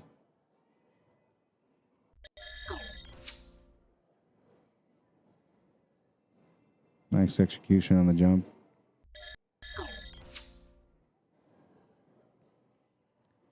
And Julie looking at this table, trying to see what she can do now. This makes it a little bit harder for her, you know, because the 2-ball's sitting around top of the 9, so you can't really see it to go off the side cushion and hit it, but that's the only option she really has. So now what she's got to try to do is try to hit this perfectly off the rail into the 2-ball, above the 2-ball, so she gets a little bounce to hook the cue ball by the 3-ball. Yeah, like that, man. It's like I wrote that. Wow, that made me happy right there, because I'm thinking, like, you know, the only way you're gonna be able to get out of trouble here is doing exactly what she did, and she did that. What a shot! I mean, look at this, man, and you're in a situation where you have to kind of overcome the obstacles, and that was perfect. What a shot!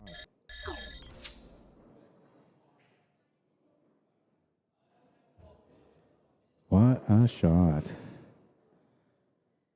And a good reply from Jessica here. Now Julie has to try to figure out how to get out of trouble here now. The 3-ball is opened up, so once one of these two players gives up the table to the other one, they should be able to find a finish on that rack.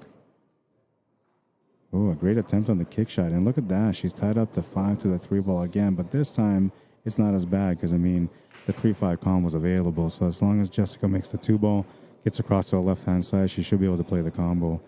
Now, what she's got to watch out for here is to make sure she gets a good angle on the combo to be able to set up for the 3-ball next. Because you don't want that cue ball to start running down table on you. You want to be able to hold the line on the 3.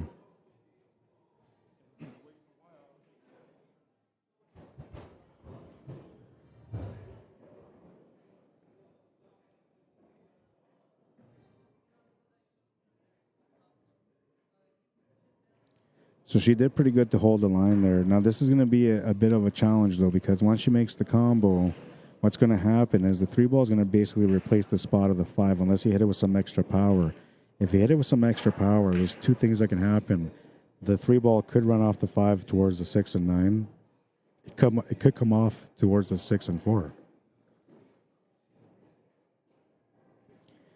All right, so she didn't hit with too much power, try to hold shape. Now, the problem with that was I was going to make it a little bit tighter for the shot because you got a full stretch shot now on the 7-foot table. She's just waiting for somebody to shoot over there so she can take a look at the shot. If you're a right-handed player, this will probably be an easier shot to make than if you're a left-handed player. And she is a right-handed player, so she's got a chance to make it here. Left-handed player will be a little bit awkward because of that 4-ball.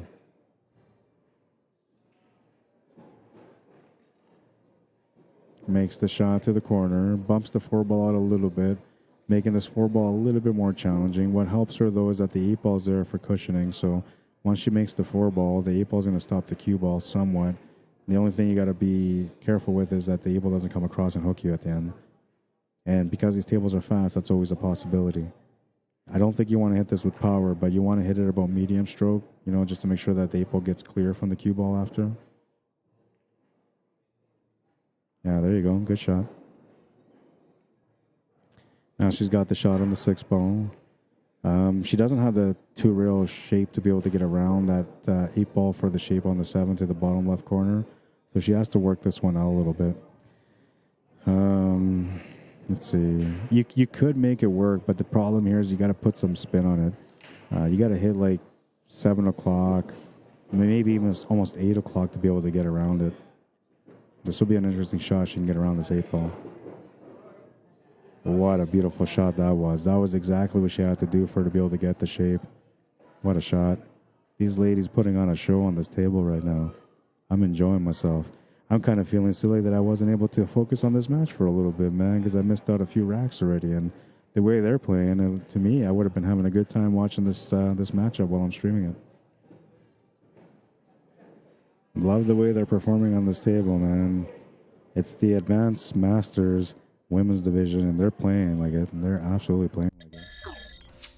I mean, look at the shape for the 7-ball. Absolute perfection. The way it went right by the 8-ball was perfect.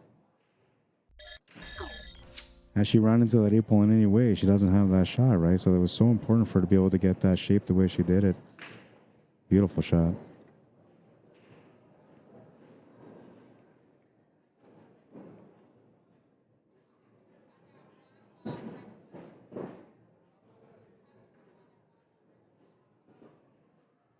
The shot on the 9 is crucial here for her because that will help her get on the hill. She'll make it no problem, looking for an opportunity to close out the match. And the next rack, she's on the hill, 5-2. She's got a 3-game lead on a race to 6, and she's breaking for the match. Absolute beauty. I mean, I don't know. I gotta look at that shape on that 7-ball again. It was beautiful, man. It's like poetry, you know, when you watch that cue ball come around gently with some masterful skill behind it. It's poetry, man. All right, so we're going to move into rack number 8 now, and Jessica's going to be breaking. So what I found out is that 9-ball breaks do count on the bottom 4 pockets. It does not count on the top pocket, or maybe it does. There was 2 9-ball breaks in this match so far. I don't know if the first one counted, but I know the second one did because it went to the side pocket. Diane Banks says, beautiful shot. Yeah, no, I'm telling you, that was a beautiful shot.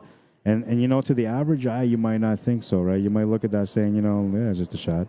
But to the trained eye, to the people that know what's going on at that table at that moment, they understand how much effort it really took to make that shot. It just looked effortless, but that's the skill behind the player. Rack number 8, Jessica Frederis to break, breaking for the match. Couple of balls will bounce off the horns of the pockets and they will not go in. This turns the table over to Julie, who's got her back against the wall right now, having to win the next 4 games to win the match. She cannot let her opponent win any of the racks that are all available. And that makes it a little bit more tougher for a player because you're constantly thinking about, you know, if you miss, you're going to give them a chance to win. So it may not play a part on the easier shots, but it will play a part on the shots where you have to make a decision between a trick shot and a safety. It'll also play a part in the shots where there's a little bit more of a challenge, you know, a hard cut or something like that. Look at this. She's got her safety game on point, man. Nice safety. I mean, you buried your opponent there. You gave them 1 rail to work with, basically. That was a beautiful safety. And, I mean, to see that, that's advanced pool right there also. No moment of panic, just absolute perfection.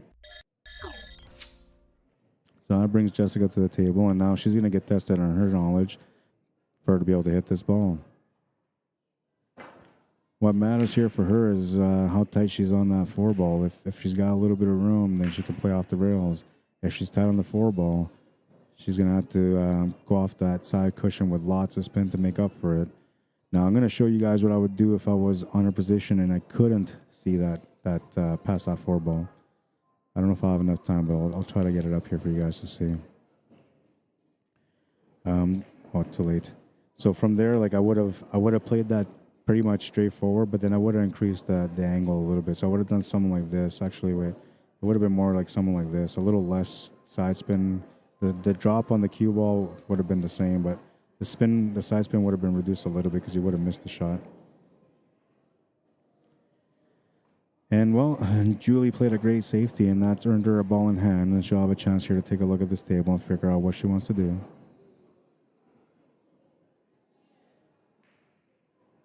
Went for the 9-ball combo, did not make it, but look at this. Got a little bit of luck her way. A little bit of luck and a little bit of an unfortunate roll at the same time because she can't really make the 2-ball. She can see it, but she can't really make it. Interesting choice there to go for the 9-ball, but it looked like it was a good setup. It didn't look like it was going to be too complicated. But, you know, when you go for the shot and you have the distance involved in between, you kind of see that it's going to be a little bit harder to do. This leave here is an interesting leave, too, because she's left her onto the 2 and the 9, which, you know, you don't really want to go for one of those Hail Mary shots, but she has a peek at the 9. And there's lots of options here. I like actually banking this combination on the 9-ball to the top corner and then back down towards where that 3-ball is, because this 3-ball gives you the cushion. So if you come up a little bit short, the 3-ball might just push the 9-ball in. See what she decides to do. She went for the shot to the corner. Oh, wow, what a shot for the win. What a shot, man. I can't believe that. That was a beautiful shot. Feeling really good about that one right now.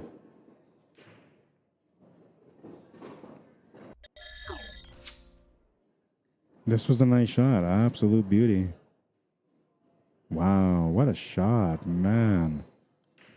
I'm telling you. Oops, sorry, I gotta apologize for that. I was doing a CCS event recently and I gotta move that right now. I can't. I gotta wait till after. All right, so that match is done. I think it's done anyway.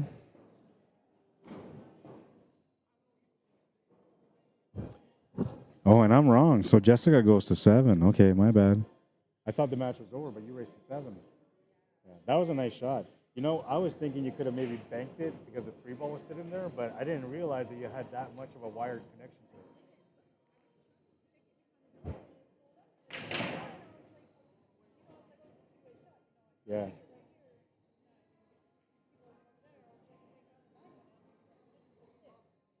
That worked out nice.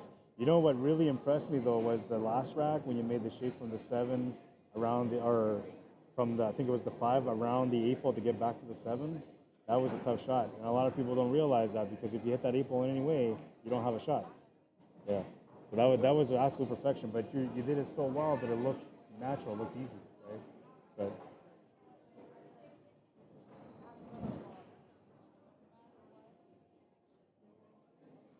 yeah, that's the way it should be playing. Yeah. Yeah, no, that was nice. I enjoyed that. I had somebody I was talking to at the beginning of your guys' match, and like I was trying to keep up with the scores, and then when I started watching your guys' match, I said to myself, like, I wish I was watching this right from the beginning, because both you guys are just playing really good, right? It's enjoyable. I love watching good pool.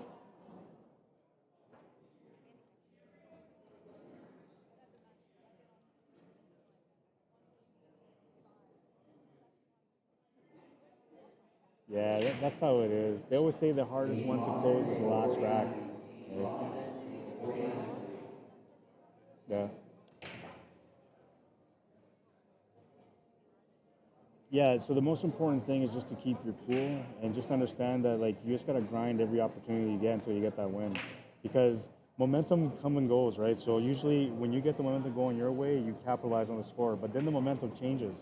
So how you fight that momentum on the other player is important. A lot of players get a little loose and they start going for crazy shots and next thing they lose, right? So it's important to keep your cool and just understand what's going on at the table. All right, so it is a race to 7 for Jessica. So she's on the hill now. I thought she was on the hill on the last one, but she's on the hill now. So I apologize once again, being Canadian. I'm sorry. But we still have another rack on this one. Maybe a couple more. We'll see. Julie has got to win all the games remaining on this table. She starts off with this one here. Jessica just needs to win one more game. But, you know, it's we're just talking about it with her, how sometimes being on the hill early makes it a little bit tough to get out because, you know, things just go funny, right? And a lot of that has to do with, like, the luck, you know, the momentum. And so I kind of explained to her a little bit here just to try to stay focused and, you know, just understand that these things happen with momentum. And if you can just stay focused and balanced and then just see the opportunities at the table where you can capitalize, you can grind out a couple of opportunities to eventually get that win that you're looking for. And another thing, too, is if you're playing and you're trying to grind out that win and you know somehow like everything is just not working out for you, every time that you keep trying to grind out that win, you're creating a chance to be able to win the match. And now if you create enough opportunities throughout every rack that's left in the match where you're almost getting a win, one of them is going to pull through for you. So that's how you fight the momentum, right? Just be level-headed and focused. And if you see something you can make, then go for it. But if you're not 100% sure, then you got to find balance mentally to not go for that shot and just wait for the right opportunity. Playing a push shot. Looks like she's giving her just a piece of that one. I don't know if it's enough to make it, but enough to hit it anyway. Dennis Beck, how you doing? Jose Jimenez, bienvenido. This could be bad. That's exactly what I would have done, says Diane Banks. Yeah, that was a nice shot. She did really well on that one. And I didn't know if that 9-ball was wired. It looked like she had to actually cut that 2-ball into the 9, but the way she played the shot, she made it look like it was wired.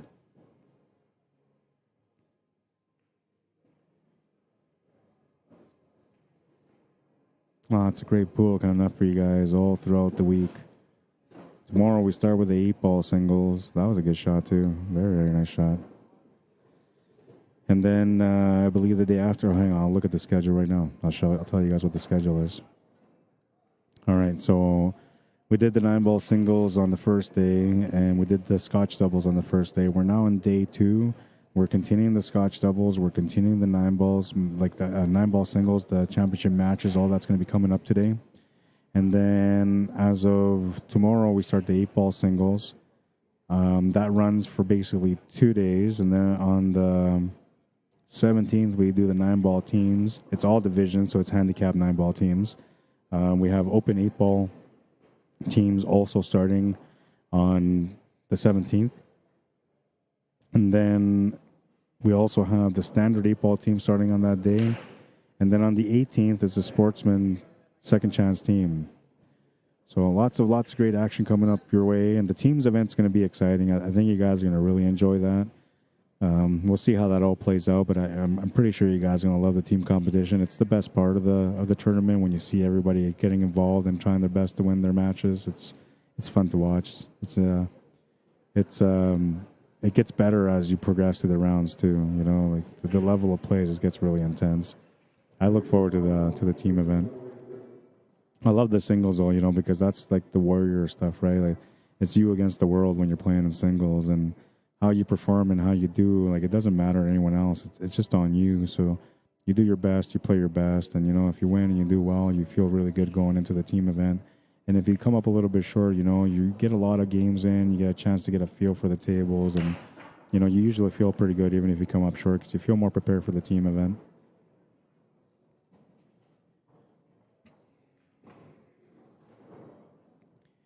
I don't know if she's got the shot on the 5. I can't tell from this angle. It looks like she does. If she does, she should be able to play the shape for the 6-ball here. And she just wants to get kind of straight on the 6 so she can hold the shape there for the 7-ball. Looks like she's got it. She's not even worried too much about the 5, so she's got to have the shot.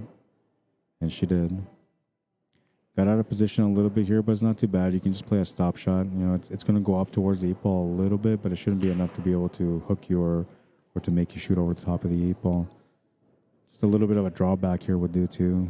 But if you draw back, now you're pushing the cue ball up table a little bit more. So the best thing to do here is just to stop shot it. Now what she's got to watch out for is just not to focus too much on the shape on the cue ball, because then she might come up short on the 6-ball. Yeah, stop shot's good. And here you can draw it back if you want to, but another stop shot ain't too bad. Actually, I'm wondering if she's got an angle here to be able to draw over. So she may not. She might actually go off the side cushion and back to the middle, which would be better for the 8-ball. No, she's just going to play the shape like that. And that's fine too. I mean, there's no wrong way of playing this table as long as you're making the shots, and so far she is.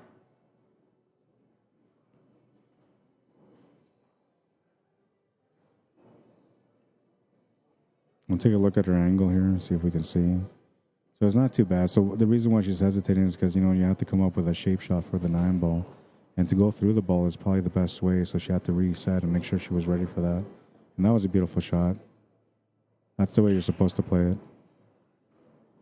Great delivery. Fairly straight on the 9 ball. I mean, it's got a little bit of a cut, but she's fairly straight on it. And she's looking for the win here. This was a nice shot. And as you can see there, she just made the 9 ball for the match. So Jessica Frederis will win her match on the B side. And she will continue her run on the B side, trying to get into the final brackets. Julie Madliner is going to call it a night on the 9 ball singles. I don't know if she's playing Scotch doubles, but she's likely playing on the team, so she'll be playing some more throughout the week. And likely, if she plays in the singles for 9 ball, she's likely going to play in the singles for 8 ball also. So we'll see some more of Julie, I'm sure. Jessica Frederis is going to go and take her tournament sheet to the desk. I need to find out if there's another match. I was told there was going to be more matches on the TV table. I'm getting a little hungry, though, so I'm thinking about going for a lunch, but let me go find out first if there's another match coming up right away. If they tell me that the next match is coming up in like half hour, then I'm just going to take a quick lunch break because I am starving a little bit. But if there's a match that's coming up immediately, then I'll just keep it going, and then eventually when there's a little bit of a break, I'll go get some lunch. Thank you for tuning in and watching the stream if you guys did. If you guys want to support me a little bit, you can do this a couple different ways. You can like and share the stream, which is the #1 way that you can help me. And I'll pop that up there for you guys. So liking and sharing the stream is the #1 way that you can support my work. The other way that you can support my work, which I actually feel is the #1 way, but you'll decide if it is or not, is to support me through YouTube, right? So if those of you that are watching my YouTube channel right now, make sure you guys subscribe to my channel if you're enjoying the coverage. And if you're not enjoying it, then you don't have to. You can find me on the Rod Arriagada /CSL Manitoba, CSL standing for Cuesports Live, which is the company that I'm a partner with and that I own out in Manitoba. And, I'm out here working with Hot Seat Productions and Ryan Epp, trying to work together on this event. But I do represent my company, and we had an agreement that I can talk about them a little bit, so that's the reason why I'm being upfront about it. But if you guys ever want to check out some of my stuff, you can go to my YouTube channel and you'll see everything that I stream on YouTube there. And then if you want to check me out on Facebook on my own group or page, it would be on Cuesports Live. I don't have a Cuesports Live Manitoba, it's just Cuesports Live. And they have Cuesports Live in Calgary, and then there's me in Manitoba. So there's two of us that are two bodies that are working with Cuesports Live. So when you tune in, you'll know which one my stream is, first of all, from my voice, although Ben Francis does sound fairly alike with me. But you'll know because of the graphic work and everything else that I do and how I describe the game. You'll know exactly who I am. But I'll be right back. I'm going to go find out what the next matchup is. It looks like we have a match here on the side table. And so we'll put the match or the camera on that side table for you guys. And I won't update the scores.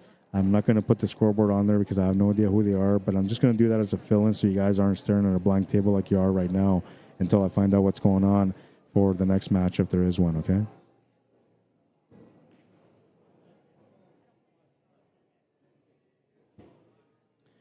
All right, so this is the matchup between these guys. No, it's not the women's division. Let's get that off right now.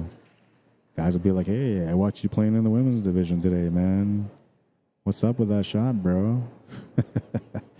No, it's not. It's not the women's division. It's the men's. It's likely the Open or the Advanced Masters, but I'll find out. And I'm also going to find out whether or not I got another match on the TV table. If I don't, then I'll come back and let you guys know. Don't go too far, but if you want to step away to go grab a drink for a few minutes, you can. I'll be right back. And no, I'm not trying to tell you what to do. I'm just saying that you could. I'll be back.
who I can talk to and who I can't.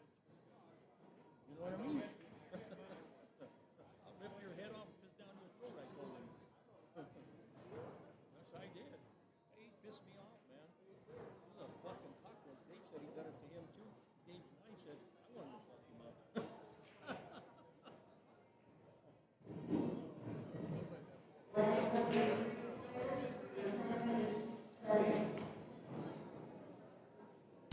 All right, so I'm back, and so what I found out so far is that there is no other match right now on the TV table, which is going to allow me to have a little bit of a lunch break.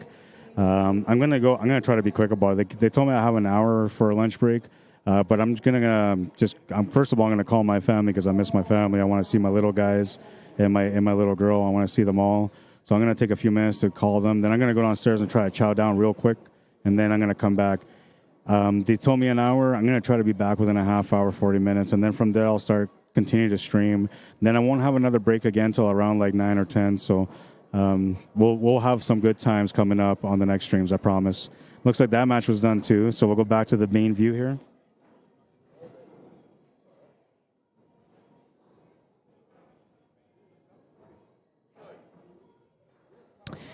And give me 1 second here. All right, so that's going to be it for now, and I'm going to come back with more matches, like I said, about 40 minutes. If you guys want to, tune in a little bit later and you're not sure exactly when it starts, you can check out the ACS Facebook page. So it's under American, one word, Cuesports, one word, and then in brackets ACS on Facebook. It's a page, not a group, so you got to go to the page. And if you're a YouTuber and you only go on YouTube, you're not on Facebook, then all you got to do is subscribe to my YouTube channel. And then when I go live next, it'll automatically pop up on my YouTube channel and you guys will be able to see it and watch it live from there. So that's the two ways that you can follow the action throughout the day. And I promise you we're going to have lots of great action. I have the Advanced Masters Championship match coming my way soon. So you're going to tune in to watch some high level pool. The two top dogs, the only two that have not been defeated. One of them was defeated and went to the B side and kept going. The other one was undefeated. A great showdown coming up for you guys a little bit later. If you guys are enjoying my work and you guys want me to come out and cover an event for you, message me, Rod Arriagada, CSL Manitoba at gmail.com. That's how you get a hold of me. If by any chance you guys are enjoying the quality of the product too and you guys want to maybe support my work to help me grow a little bit more in the industry, then you can do so via PayPal or e-transfer at cslmanitoba@gmail.com. And it's the same thing as my email, so another opportunity to see my email here. That's going to be it for now, though. I hope you guys enjoyed it. I will be back soon. Let's go for the last highlight once again. Nice little through shot, nice affirmative shot right there to get the shape on the 9-ball. Great finish for Jessica, who won her match with a score of 7-2.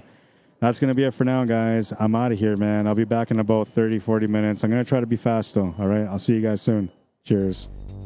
You're watching the American Cuesports Acme 2023 ACS Nationals live from Tropicana, Las Vegas. I'll see you guys soon. Oh, and by the way, if you guys want to follow me or add me on Facebook, you can. It's Rod Arriagada. Find me, follow, add. We'll hang out. All right? Cheers. Thanks for tuning in, guys, and thank you for liking and sharing the stream. You guys are awesome.